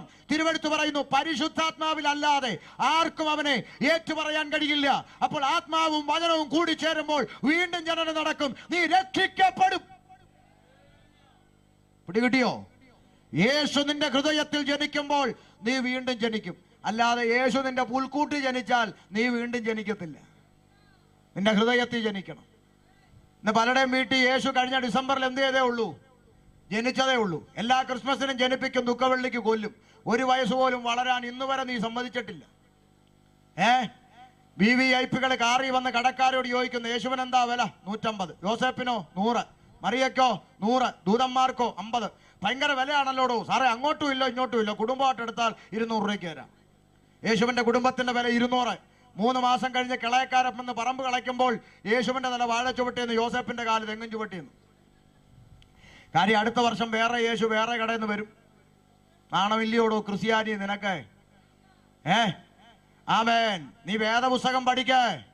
ആമേൻ. പരിശുദ്ധാത്മാവിൽ ദൈവവചനം അറിയിച്ച സ്തേഫാനോസ് എന്ന് പറയുന്ന അഭിഷിക്തനെ കല്ലെറിഞ്ഞു കൊല്ലുവാൻ ജനം കൂടി വന്നപ്പോൾ, കല്ലേറുകൊണ്ട് ചാകാൻ സമയത്ത് സ്തേഫാനോസ് എന്ന് പറയുന്ന അഭിഷിക്തൻ പരിശുദ്ധാത്മ പൂർണ്ണനായി അവൻ സ്വർഗത്തിലേക്കൊന്ന് നോക്കിയപ്പോൾ ഒരു കാഴ്ച കണ്ടു. എന്താ? സ്വർഗം തുറന്നിരിക്കുന്നത്. പിന്നെ പിതാവിന്റെ മടിയിൽ വാവാവോ എന്ന് പാടിക്കൊണ്ടിരിക്കുന്ന ഉണ്ണീശോയെ കണ്ടെന്നാണോടോ ക്രിസ്ത്യാനി? ആണോ? അല്ല, പിന്നെന്നാ? ആമേ. സ്വർഗം തുറന്നിരിക്കുന്നതും ദൈവത്തിന്റെ മഹത്വവും വലത്തുഭാഗത്ത് മനുഷ്യപുത്രന് സദൃശനായവൻ. ആമേ. ഉണ്ണിയല്ലോ, മനുഷ്യപുത്രന് സദൃശനായവൻ എനിക്കും നിനക്കും വേണ്ടി ഉയർത്തെഴുന്നേറ്റ് ദൈവത്തിന്റെ സന്നിധിയിൽ ആളത്വമായി നിലകൊള്ളുന്ന പുതിയ നിയമത്തിന്റെ മധ്യസ്ഥനായ ജീവിക്കുന്ന ക്രിസ്തു. ആമേൻ. വെള്ളത്താലും ആത്മാവിനാലും വീണ്ടും ജനനം പ്രാപിക്കണമെന്ന് പറഞ്ഞാൽ യേശുക്രിസ്തുവിനെ ഹൃദയം കൊണ്ട് വിശ്വസിച്ച് അതരം കൊണ്ട് ഏറ്റുപറഞ്ഞ് ആത്മനിയോഗത്താൽ വീണ്ടും ജനനം പ്രാപിക്കണം. യേശുവിന്റെ അകത്ത് ജനിക്കണം, രക്ഷിക്കപ്പെടണം. വിവരിക്കാൻ സമയം പോരാ. ആമേൻ. രക്ഷിക്കപ്പെട്ടവൻ എന്ത് ചെയ്യണം? സ്നാനപ്പെടണം. രക്ഷിക്കപ്പെട്ടവൻ സ്നാനപ്പെടണം. വിശ്വസിക്കുകയും സ്നാനമേൽക്കുകയും ചെയ്യുന്നവൻ രക്ഷ പ്രാപിക്കും. വിശ്വാസത്താലാണ് രക്ഷ സംഭവിക്കുന്നത്. വിശ്വസിച്ചാണ് ഏറ്റുപറയുന്നത്. വിശ്വസിക്കാത്തവന് ഏറ്റുപറയാൻ കഴിയില്ല. വിശ്വസിച്ച് രക്ഷ പ്രാപിക്കണം. ആമേ. POC ബൈബിളിൽ, കത്തോലിക്കർ ഉപയോഗിക്കുന്ന POC ബൈബിളിൽ ആമേ നമ്മുടെയൊക്കെ കയ്യിൽ വിശ്വസിക്കുകയും സ്നാനമേൽക്കുകയും ചെയ്യുന്നവനെന്നാ. എന്നാൽ POC ബൈബിളിൽ അങ്ങനെയല്ല, കുറച്ചുകൂടി വ്യക്തമാ. വിശ്വസിച്ച് ജ്ഞാനസ്നാനം സ്വീകരിക്കുന്നവൻ രക്ഷ പ്രാപിക്കുമെന്ന് കുറച്ചുകൂടി കൃത്യമായിട്ട് എഴുതിയിട്ടുണ്ട്. വീട്ടിൽ പോയി നോക്കണം. വിശ്വസിച്ച്. ആമേ. പിന്നെ ചിലർ പറയും അതിപ്പോ എഴുതിയിരിക്കുന്നത് ആദ്യം അങ്ങനാണെങ്കിലും നമ്മൾ തലതിരിച്ച് ചെയ്താലും കുഴപ്പമില്ല. എഴുതിയിരിക്കുന്നത് ആദ്യം വിശ്വസിച്ച് പിന്നെ സ്നാനം. അപ്പൊ അങ്ങനെ എഴുതിയെന്നേ ഉള്ളൂ. തിരിച്ച് ആദ്യം സ്നാനപ്പെട്ടിട്ട് വളരുമ്പോ അങ്ങ് വിശ്വസിച്ചാലും മതിയെന്ന്. കുളിച്ചായിരുന്നോ എന്നെല്ലാവരും? കുളിച്ചോ? തല തോർത്തിയായിരുന്നോ? വർഷങ്ങളായിട്ട് ഇത് തന്നെ അല്ലയോ ചെയ്യുന്നത്? നാളെ തൊട്ടൊരു ചേഞ്ച്. ആദ്യം തല തോർത്താം, പിന്നെ ഇപ്പൊ എഴുതിയേക്കുന്ന പോലെ ചെയ്യണമെന്ന്. തിരിച്ചായാലും കുഴപ്പമൊന്നുമില്ല. അപ്പൊ നാളെ തൊട്ടൊരു ചേഞ്ച്. അങ്ങനെയൊന്നും ചേഞ്ച് ഉണ്ടാക്കാൻ പറ്റിയല്ല. നമ്മുടെ നിത്യജീവിതത്തിലെ കാര്യം പോലും തലതിരിച്ച് ചെയ്ത പ്രശ്നമാണെങ്കിൽ ആകാശം മാറിയാലും ഭൂമി ഒഴിഞ്ഞു പോയാലും മാറ്റം വരാത്ത തിരുവചനം ആരും തലതിരിക്കണ്ട. വേദപുസ്തകം പറയുന്നു, വിശ്വസിക്കുകയും സ്നാനം സ്വീകരിക്കുകയും ചെയ്യുന്നവൻ രക്ഷ പ്രാപിക്കും. അങ്ങനെയെങ്കിൽ നീ യേശുക്രിസ്തുവിനെ കർത്താവിൻ രക്ഷിതാവുമായി ഇന്ന് രാത്രി ഹൃദയം കൊണ്ട് വിശ്വസിച്ച് അധരം കൊണ്ട് ഏറ്റുപറഞ്ഞാൽ നിനക്ക് രക്ഷ പ്രാപിക്കാൻ കഴിയും. ആമേ. ഉയർത്തപ്പെട്ട ക്രൂശിലേക്ക് ഇന്ന് രാത്രി നോക്കാൻ തയ്യാറാണെങ്കിൽ നരകത്തിന്റെ മരണത്തിന്റെ പിടിയിൽ നിന്ന് നിത്യജീവങ്കിലേക്ക് നിനക്ക് തിരിയാൻ കഴിയും. അതിന് മറ്റൊരുത്തനിലും രക്ഷയില്ല. മാനവജാതിക്ക് പാപമോചനം പ്രാപിപ്പാൻ, നരകത്തിൽ നിന്ന് രക്ഷ പ്രാപിപ്പാൻ ആകാശത്തിന്റെ കീഴിൽ മനുഷ്യരുടെ ഇടയിൽ യേശുക്രിസ്തു എന്ന ഏക നാമമല്ലാതെ പോരാ, ഏക സത്യ സുവിശേഷമല്ലാതെ പോരാ, ഏക സത്യ നിത്യ ദൈവമല്ലാതെ മറ്റൊരു രക്ഷാ മാർഗം ഇഖ്തിയിലില്ല. ആമേൻ. നീ വീണ്ടും ജനനം പ്രാപിക്കണം, രക്ഷിക്കപ്പെടണം. പ്രിയരേ, ആമേൻ. ഈ അന്ത്യകൽപ്പന ആമേൻ നോക്കുക. നിക്കോദിമോസിനോട് പറഞ്ഞ അതേ വാചകങ്ങൾ യേശുക്രിസ്തു ശിഷ്യഗണത്തിന് അന്ത്യകൽപ്പനയായി കൈമാറി പുറപ്പെട്ടു പോയി. സകല സൃഷ്ടിയോടും ഈ സുവിശേഷം അറിയിക്കണം. ഈ അന്ത്യകൽപ്പന ഏറ്റെടുത്ത ശിഷ്യഗണം പരിശുദ്ധാത്മ നിറവ് പ്രാപിപ്പാൻ അതാ മാളികമുറിയിലേക്ക് വാങ്ങിപ്പോയി. ആ മാളികമുറിയിലേക്ക് വാങ്ങിപ്പോയവരുടെ പേര് വിവരങ്ങൾ അപ്പോസ്തല പ്രവൃത്തി 1-ാം അധ്യായം 12-ാം വാക്യത്തിൽ എഴുതിയിട്ടുണ്ട്. വീട്ടിൽ പോയി പഠിച്ചു. നാട്ടുകാരെ, അവിടെ എഴുതിയിട്ടുള്ള പേരുകൾ പഠിച്ചാൽ 1-ാമത്തെ മാർപ്പാപ്പയായ പത്രോസ് അതിൻ്റെ അകത്തുണ്ട്, തോമാസ് ശ്ലീഹ അതിൻ്റെ അകത്തുണ്ട്, യേശുവിൻ്റെ അമ്മയായ മറിയ അതിൻ്റെ അകത്തുണ്ട്. അങ്ങനെ ഇവരെല്ലാവരും കൂടിച്ചേർന്ന സംഘത്തിന്റെ ഇടയിലാണ് പെന്തക്കോസ് പെരുന്നാൾ ദിവസത്തിൽ പരിശുദ്ധാത്മാവ് ഇറങ്ങി വന്നത്. വേദപുസ്തകം പറയുന്നു, എല്ലാവരും ആത്മാവ് നിറഞ്ഞവരായി അന്യഭാഷകളിൽ സംസാരിച്ചു തുടങ്ങി. ആ കൂട്ടത്തിൽ ഇരിപ്പുണ്ട് പോപ്പും, ആ കൂട്ടത്തിൽ ഇരിപ്പുണ്ട് തോമാസ് ശ്ലീഹ, ആ കൂട്ടത്തിൽ ഇരിപ്പുണ്ട് മറിയ. അതുകൊണ്ട് പെന്തിക്കോസുകാർ അമ്മയില്ലാത്തവരാന്ന് ആരും പറയരുത്. നല്ല ഒന്നാം തരം പെന്തിക്കോസുകാരിയാണ് മറിയ. അവിടെ ഇരുന്ന് അന്യഭാഷ പറയുന്നുണ്ട്. ആമേൻ. പോപ്പ് ഞങ്ങളുടെ കൂടെ അന്യഭാഷ പറയുന്നുണ്ട്. തോമാസ് ഞങ്ങളുടെ കൂടെ അന്യഭാഷ പറയുന്നുണ്ട്. ആമേ. അതുകൊണ്ട് അമ്മ ഇല്ലാത്തവരാത്മാരും പറയരുത്. നിങ്ങളുടെ വള്ളി പടമുണ്ട്, ഞങ്ങളുടെ കൂടെ ജീവനോടുണ്ട്. അതുകൊണ്ട് കൂട്ടത്തിരുന്ന് അന്യഭാഷ പറഞ്ഞ് ആരാധിക്കുകയാണ് അമ്മ. ആമേ. മനസ്സിലാവുന്നുണ്ടോ? ആ ആത്മനിറവിലാണ് ആര് പ്രസംഗിക്കാൻ എഴുന്നേറ്റത്? 5 മിനിറ്റ് നിർത്തുക. ആര് പ്രസംഗിക്കാൻ എഴുന്നേറ്റു? പത്രോസിലെ 1-ാമത്തെ പോപ്പ് എഴുന്നേറ്റ ആത്മനിറവിൽ ഒരു ഒറ്റ പ്രസംഗം. എന്താ എഴുതിയിരിക്കുന്നത്? വചനം കേട്ടവരുടെ ഹൃദയത്തിൽ പറ. എന്തുകൊണ്ടു? നിങ്ങളുടെ ആരുടെയെങ്കിലും ബൈബിളിൽ ഇക്കിളി കൊണ്ടെന്നുണ്ടോ? ഉണ്ടോ എന്ന് പറ. ഇല്ല, കുത്തുകൊണ്ടു. ഒരു കാര്യം നിങ്ങൾ ഇനിയെങ്കിലും സമ്മതിക്കുമോ? ഈ പുസ്തകത്തിൽ പറയുന്ന പരിശുദ്ധാത്മാവ് നിറഞ്ഞവൻ ആത്മാവിൽ എഴുന്നേറ്റ് എന്ന് പ്രസംഗിച്ചാൽ ഇക്കിളിയല്ല, ചങ്കത്ത് കത്തി കയറും, കുത്തുകൊള്ളും. പക്ഷെ നമുക്കത് ഇഷ്ടമല്ല. കുത്തുന്ന പ്രസംഗം നമുക്ക് വേണ്ട, അല്ലേ? ഇപ്പൊ ആർക്ക് വേണം കുത്തുന്ന പ്രസംഗം? ആണോ? ഇന്നത്തെ കൺവെൻഷനുകളൊക്കെ കഴിഞ്ഞ് പെണ്ണുങ്ങൾ തിരിച്ചു പോകുമ്പോൾ ശ്രദ്ധിക്കണം. കാറിൽ അങ്ങോട്ട് കയറി ഇരുന്നിട്ട് അയ്യോ ഒന്ന് വരണമായിരുന്നടി, ചിരി ചിരി ചിരി ചിരി ചിരി ചിരി ഒരുപാട് വന്നടി, 11 മണി ആയത് അറിഞ്ഞില്ലടി, ചിരി ചിരി ചിരിക്കുക. ആമേൻ. ജനത്തിനത് മതി. മനസ്സിലാവുന്നുണ്ടോ? ഇത് പ്രസംഗകരും മനസ്സിലായി. ഇവര് ചിരിക്കാനും വരുന്നത്. പ്രസംഗകരും ഇപ്പൊ എന്ത് ചെയ്യാൻ തുടങ്ങി? ചിരിപ്പിക്കാൻ തുടങ്ങി. 12 മണി വരെ ചിരിച്ചോട്ടെ, പ്രശ്നമില്ല. പറയേണ്ടത് പറയത്തില്ല. ഒറ്റ ഒരുത്തിന് മാനസാന്തരം ഉണ്ടാകുന്നില്ല, ഒരുത്തിന് അനുതാപമില്ല, പാപബോധമില്ല, കുത്തുകൊള്ളുന്നില്ല. ഇക്കിളി കൊള്ളുക അത് പുസ്തകത്തിലെ പരിശുദ്ധാത്മാവല്ല. പുസ്തകത്തിലെ പരിശുദ്ധാത്മാവ് നിറഞ്ഞവൻ ആത്മാവിൽ പ്രസംഗിച്ചാൽ കുത്തുകൊള്ളും. കുത്തുകൊള്ളവരെല്ലാം കൂടെ ആമേ പ്രസംഗിച്ച ഉപദേശിയുടെ കൊങ്ങായ്ക്ക് പിടിച്ചെന്നല്ല. ആണോ? ഇന്നിപ്പോ കൊങ്ങായ്ക്കാണോ പിടിക്കുന്നു? അയ്യോ, ഒന്നും പറയണ്ട. ആമേൻ. കുത്തുകൊണ്ടവരെന്ത് ചെയ്തു? ഒരുമിച്ച് കൂടി ചോദിച്ചു, ഞങ്ങൾ എന്ത് ചെയ്യണം? 1-ാമത്തെ പോപ്പ് പറഞ്ഞ മറുപടി കേൾക്കണോ? അതും കൂടെ വായിച്ച് പുസ്തകം അടച്ചോ. അപ്പോസ്തല പ്രവൃത്തി 2:37 അത് വായിച്ച് പുസ്തകം അടച്ചോ. ഇത് കേട്ടിട്ട് അവർ ഹൃദയത്തിൽ കുത്തുകൊണ്ട് പത്രോസിനോടും ശേഷം അപ്പോസ്തലന്മാരോടും സഹോദരന്മാരായ പുരുഷന്മാരെ ഞങ്ങൾ എന്ത് ചെയ്യേണ്ടു എന്ന് ചോദിച്ചു. പത്രോസ് അവരോട് നിങ്ങൾ മാനസാന്തരപ്പെട്ട് നിങ്ങളുടെ പാപങ്ങളുടെ മോചനത്തിനായി ഓരോരുത്തൻ യേശുക്രിസ്തുവിന്റെ നാമത്തിൽ സ്നാനമേൽപ്പിക്കണ്ടോ. പോപ്പ് പറഞ്ഞത് ഇന്നും വള്ളി പുള്ളി വിടാതെ അതുപോലെ പറയുന്ന ഒരു കൂട്ടരുണ്ടെങ്കിൽ ആരാ? പെന്തക്കോസുകാരാ, അല്ലേ? അല്ലേ? അന്ന് ആ പോപ്പ് പറഞ്ഞത് ഇന്നും പറഞ്ഞുകൊണ്ടിരിക്കുന്ന നമ്മളാ, മാനസാന്തരപ്പെട്ട് സ്നാനപ്പെടാ പാപമോചനം കിട്ടുമെന്ന്. അല്ല, ഇവിടുത്തെ ക്രിസ്ത്യാനി പറയുന്ന പോലാണ് പോപ്പ് എങ്ങനെ പറയാണ്, നിങ്ങൾ ഓരോരുത്തരും പാപമോചനത്തിനായി ഞങ്ങളുടെ അടുക്കൽ വന്ന് കുമ്പസരിപ്പീൻ. അങ്ങനെ പോപ്പ് പറഞ്ഞെങ്കിൽ ഞങ്ങളും അങ്ങനെ പറഞ്ഞേനെ. പോപ്പ് അങ്ങനെ പറഞ്ഞില്ല. പോപ്പ് പറഞ്ഞു പാപമോചനം വേണോ, പോയി മാനസാന്തരപ്പെട്ട് സ്നാനപ്പെടാന്ന് പറഞ്ഞു. ഇന്ന് ഞങ്ങൾ അത് തന്നെയാ പറഞ്ഞുകൊണ്ടിരിക്കുന്നത്. അങ്ങനെങ്കിൽ പോപ്പിന്റെ പാരമ്പര്യമുള്ള കൂട്ടരാരാ? പെന്തിക്കോസുകാരാ. അമ്മയുടെ പാരമ്പര്യം, പോപ്പിന്റെ പാരമ്പര്യം, തോമാശ്ലീഹയുടെ ഇതെല്ലാം കിട്ടിയിരിക്കുന്ന ഞങ്ങൾക്കാ. ഇവിടെ കിട്ടിയോ? അതുകൊണ്ട് ഇനിയെങ്കിലും ഇതൊക്കെ തിരിച്ചറിഞ്ഞ് കണ്ണു തുറന്ന് പോയി മാനസാന്തരപ്പെട്ട് സ്നാനപ്പെടാൻ. ഇത് മനസ്സിലാക്കിയ ഒരു കൂട്ടം സ്നാനമേറ്റ് അവരോട് ചേർന്നു. എഴുതിയിരിക്കുന്ന കണക്ക് അന്ന് 3000-ഓളം പേർ അവരോട് ചേർന്നു. അതാണ് ആമേൻ 1-ാം നൂറ്റാണ്ടിൽ സംഭവിച്ച ഉണർവ്. പുസ്തകം അടച്ച്, അതാ 1-ാം നൂറ്റാണ്ടിൽ സംഭവിച്ച ഉണർവ്, റിവൈവൽ. ഈ ഷമീർ വാർട്ടൊക്കെ ഉണർവിനും അഗ്നിക്കും റിവൈവലിനും ഒക്കെ എതിരാണോ? അല്ല. അന്ന് സംഭവിച്ച ഉണർവ് ഇന്നും സംഭവിക്കണം. പക്ഷെ ഇന്നത്തെ പിള്ളേർ പറയുന്ന ഉണർവ് അന്നത്തെ ഉണർവല്ല. അന്നത്തെ ഉണർവെന്ന് പറഞ്ഞാൽ ഒരു കൂട്ടം ജനം മാനസാന്തരപ്പെട്ട് മനം തിരിഞ്ഞ് ജീവനുള്ള ദൈവത്തിങ്കലേക്ക് തിരിഞ്ഞു. അതാ ഉണർവ്. ഇന്നത്തെ പിള്ളേർ പറയുന്ന ഉണർവ് എന്താ? ആത്മാവ് കയറിയിട്ട് ഒരുത്തൻ സ്റ്റേജെ കടന്ന് പട്ടിക്ക് വേപിടിച്ച പോലെ അണച്ച് ഗ്ലാസും ചെക്കും ചവിട്ടി പൊട്ടിച്ച്, ഒരുത്തൻ ആത്മാവ് മൂത്ത് ജനലെ കയറി, ഒരുത്തൻ ഡെസ്കെ കയറി, ഒരുത്തൻ കസേര എടുത്ത് അടിക്കാൻ. ഇതൊന്നും അല്ല ഉണർവ്. മനസ്സിലായോ? ജീവനുള്ള ദൈവത്തിങ്കലേക്ക് ജനം മനം തിരിയണം. അതിന്റെ പേരാണ് ഉണർവ്. ഉണർവിന്റെ ലക്ഷണം എന്താ? ഈ പാസ്റ്റർ 2 വിശ്വാസി, ഇദ്ദേഹത്തിന്റെ ചർച്ചിലെ 2 വിശ്വാസി, ഭാര്യയും ഭർത്താവും, രാത്രി 12 മണിക്ക് നല്ല ഉറക്കത്തിൽ ഇദ്ദേഹം ചെന്നൊരു കോളിംഗ് ബെല്ല് കേട്ടപ്പോൾ ഉറങ്ങി കിടന്നവരെന്ത് ചെയ്തു? പറ. ഉണന്നതിന്റെ ലക്ഷണം എന്തുവാ? ആരാ? ഞാനാ, പാസ്റ്ററാ. അയ്യോടി പാസ്റ്റർ വന്നിട്ട് വാടി എന്ന് പറഞ്ഞ് ചാടി, കട്ടിലേന്ന് ചാടി ഫ്രണ്ട് ഹോളി വന്ന് പാസ്റ്റർ. അതാണോ ഉണർവിന്റെ ലക്ഷണം? പറ. അതാണോ ഉണർവ്? നിങ്ങളാരും ഉണരത്തൊന്നും ഇല്ലയോ? അതാണോ ഉണർവിന്റെ ലക്ഷണം? അല്ല. ഉറങ്ങിക്കിടന്നു, ബെല്ലടിച്ചപ്പോൾ ഉണർന്നു. ആരാ? പാസ്റ്ററാന്ന് പറഞ്ഞു. എന്താ ആദ്യത്തെ ലക്ഷണം? പാസ്റ്റർ വന്നു എന്ന് മനസ്സിലായി. ഉണർന്നതിന്റെ ലക്ഷണം എന്തുവാ? ആദ്യം വസ്ത്രമൊക്കെ നേരെയാണോന്ന് നോക്കും, അല്ലേ? പോത്തുപോലെ കിടന്ന് ഉറങ്ങിയല്ലയോ? തുണിയൊക്കെ നേരെയാണോന്ന് എന്ത് ചെയ്യും?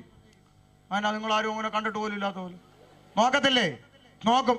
എന്നിട്ട് നേരെ ഇങ്ങോട്ട് വന്ന് കണ്ണാടി നോക്കും, കൊമ്പും തുമ്പിക്കൈയും വല്ലതും ഇരിപ്പുണ്ടോന്നൊക്കെ നോക്കും. പെണ്ണുങ്ങളാണെങ്കിൽ വന്ന് നോക്കും, മുടിയൊക്കെ കച്ചുത്തുറു പോലെ വല്ലതും ഇരിക്കുവാണോന്നൊക്കെ നോക്കും.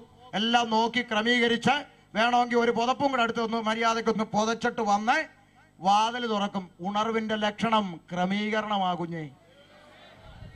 ഒരു സഭയിൽ ഉണർവ് നടക്കാന്ന് പറഞ്ഞാൽ ജനം ക്രമീകരിക്കേണ്ടുന്ന ഭാഗങ്ങൾ ക്രമീകരിച്ച് ജീവനുള്ള ദൈവത്തിങ്കിലേക്ക് മനം തിരിയണം. ആ ഉണർവ് പിന്നെയും സംഭവിച്ചിട്ടുണ്ട്. നമ്മുടെ പിതാക്കന്മാരുടെ കാലത്ത് അറിയോ? ആമേൻ. ദൈവദാസന്മാർ ഉപവാസ പ്രാർത്ഥനയ്ക്ക് വന്ന് വചനം പ്രസംഗിച്ചേച്ച് പ്രസംഗം നിർത്തി കഴിയുമ്പോൾ സഭാശുശ്രൂഷകൻ മൈക്കെടുത്തിട്ടൊരു വാക്ക് പറയും, കേൾക്കപ്പെട്ട വചനത്തിന് മുമ്പാകെ നമ്മെ തന്നെ സമർപ്പിക്കാന്ന് പറയുമ്പോൾ കസേരയിലിരിക്കുന്നവർ മുട്ടയിൽ അങ്ങോട്ട് ആമേൻ ഇറങ്ങി ഇരുന്നുകൊണ്ട് ആമേൻ നിലവിളിച്ച് കരഞ്ഞ് അവർ വീണ്ടും ദൈവസന്നിധി സമർപ്പിക്കും. ആ ഉണർവ് പിന്നെയും സംഭവിച്ചു. അത് ഇനിയും സംഭവിക്കണം, നാളെ സംഭവിക്കണം. പാലമറ്റം ദേശം ജീവനുള്ള ദൈവത്തെ അറിയുന്ന വലിയൊരു ഉണർവ് ഈ ദേശത്ത് സംഭവിക്കണം. ജനം ജീവനുള്ള ദൈവത്തെ തിരിച്ചറിഞ്ഞ് ജീവനുള്ള ദൈവത്തിങ്കിലേക്ക് മനം തിരിയണം. വ്യർത്ഥകാര്യങ്ങളെ വിട്ട് ആകാശവും ഭൂമിയും സമുദ്രവും അവയിലുള്ള സകലത്തെയും ഉണ്ടാക്കിയ ജീവനുള്ള ദൈവത്തിങ്കിലേക്ക് തിരിയണം. അങ്ങനെ ഒരു ഉണർവ് പാലമറ്റം ദേശത്തും സംഭവിക്കണം. കാരണം യേശു വരാറായി. ആമേൻ. ആ യേശുക്രിസ്തുവിന്റെ ക്രൂശമരണത്തിൽ വിശ്വസിച്ച് വീണ്ടും ജനനം പ്രാപിച്ച് വിശ്വാസ സ്നാനമേറ്റ് പാപമോചനം പ്രാപിച്ച് വിശുദ്ധിയിലും വേർപാടിലും ദൈവത്തെ ആരാധിക്കുന്ന തന്റെ കുഞ്ഞുങ്ങളെ ചേർക്കുവാൻ യേശു വേഗത്തിൽ വെളിപ്പെടാൻ പോവുകയാണ്. ഇന്ന് നമ്മുടെ ഈ ഇന്ത്യയിൽ പോലും സംഭവിച്ചുകൊണ്ടിരിക്കുന്ന സംഭവങ്ങൾ വിരൽ ചൂണ്ടി വിളിച്ചറിയിക്കുന്നത് കർത്താവിന്റെ വരവാ. എത്ര പേരത് തിരിച്ചറിയുന്നുണ്ട്? വെറുതെ വാർത്ത കണ്ടുവിടരുത്. ആമേൻ. അമേരിക്കയും ഇന്ത്യയായിട്ടുള്ള ബന്ധം ഉറപ്പിക്കുന്ന കണ്ടോ? ആമേൻ. ആ കൊച്ചു ജിപ്പുകൾ ഇങ്ങോട്ട് വരാൻ ഇനി അധിക സമയം വേണ്ട. അതിന്റെ വഴി വെട്ടിത്തെളിച്ച് കൊണ്ടുവരിക. അതിന് മോഡിജിയെ തെറി വിളിച്ചിട്ട് കാര്യമൊന്നുമില്ല. പ്രവചനം നിവർത്തിയാണെങ്കിൽ ആമ്പിള്ളാർ കയറി ഇരിക്കണം. അതിനാ തമ്പുരാൻ കയറ്റി ഇരുത്തിയത്. മനസ്സിലായോ? അല്ല ചുമ്മാ ഒന്നും അല്ല ഇത്. ആമേൻ. അതുകൊണ്ട് ഇതെല്ലാം വിളിച്ചറിയിക്കുന്ന ഒരു കാര്യം യേശുവിന്റെ മടങ്ങിവരവ്.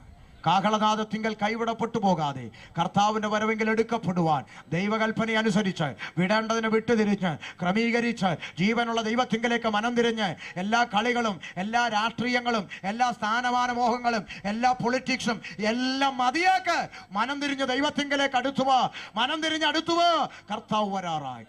കർത്താവിന്റെ വരവെങ്കിൽ എടുക്കപ്പെടുവാൻ ഈ സന്ദേശം പാലമറ്റം ദേശത്തിന് അനുഗ്രഹമായി തീരട്ടെ എന്ന് ഓർപ്പിച്ചുകൊണ്ട് ഞാൻ എൻ്റെ വാക്കുകൾക്ക് അവസാനത്തെ കുത്തുമിടുകയാണ്. പാടി ആരാധിച്ച് നിർത്തണമെന്നൊക്കെയാണ് നമ്മൾ ചിന്തിച്ചുവെങ്കിലും സമയം അതിക്രമിച്ചു. തന്നത് അത്രയും ആയേ, അതുകൊണ്ടാണ് ഞാൻ ഇച്ചിരൂടെ പോയേ.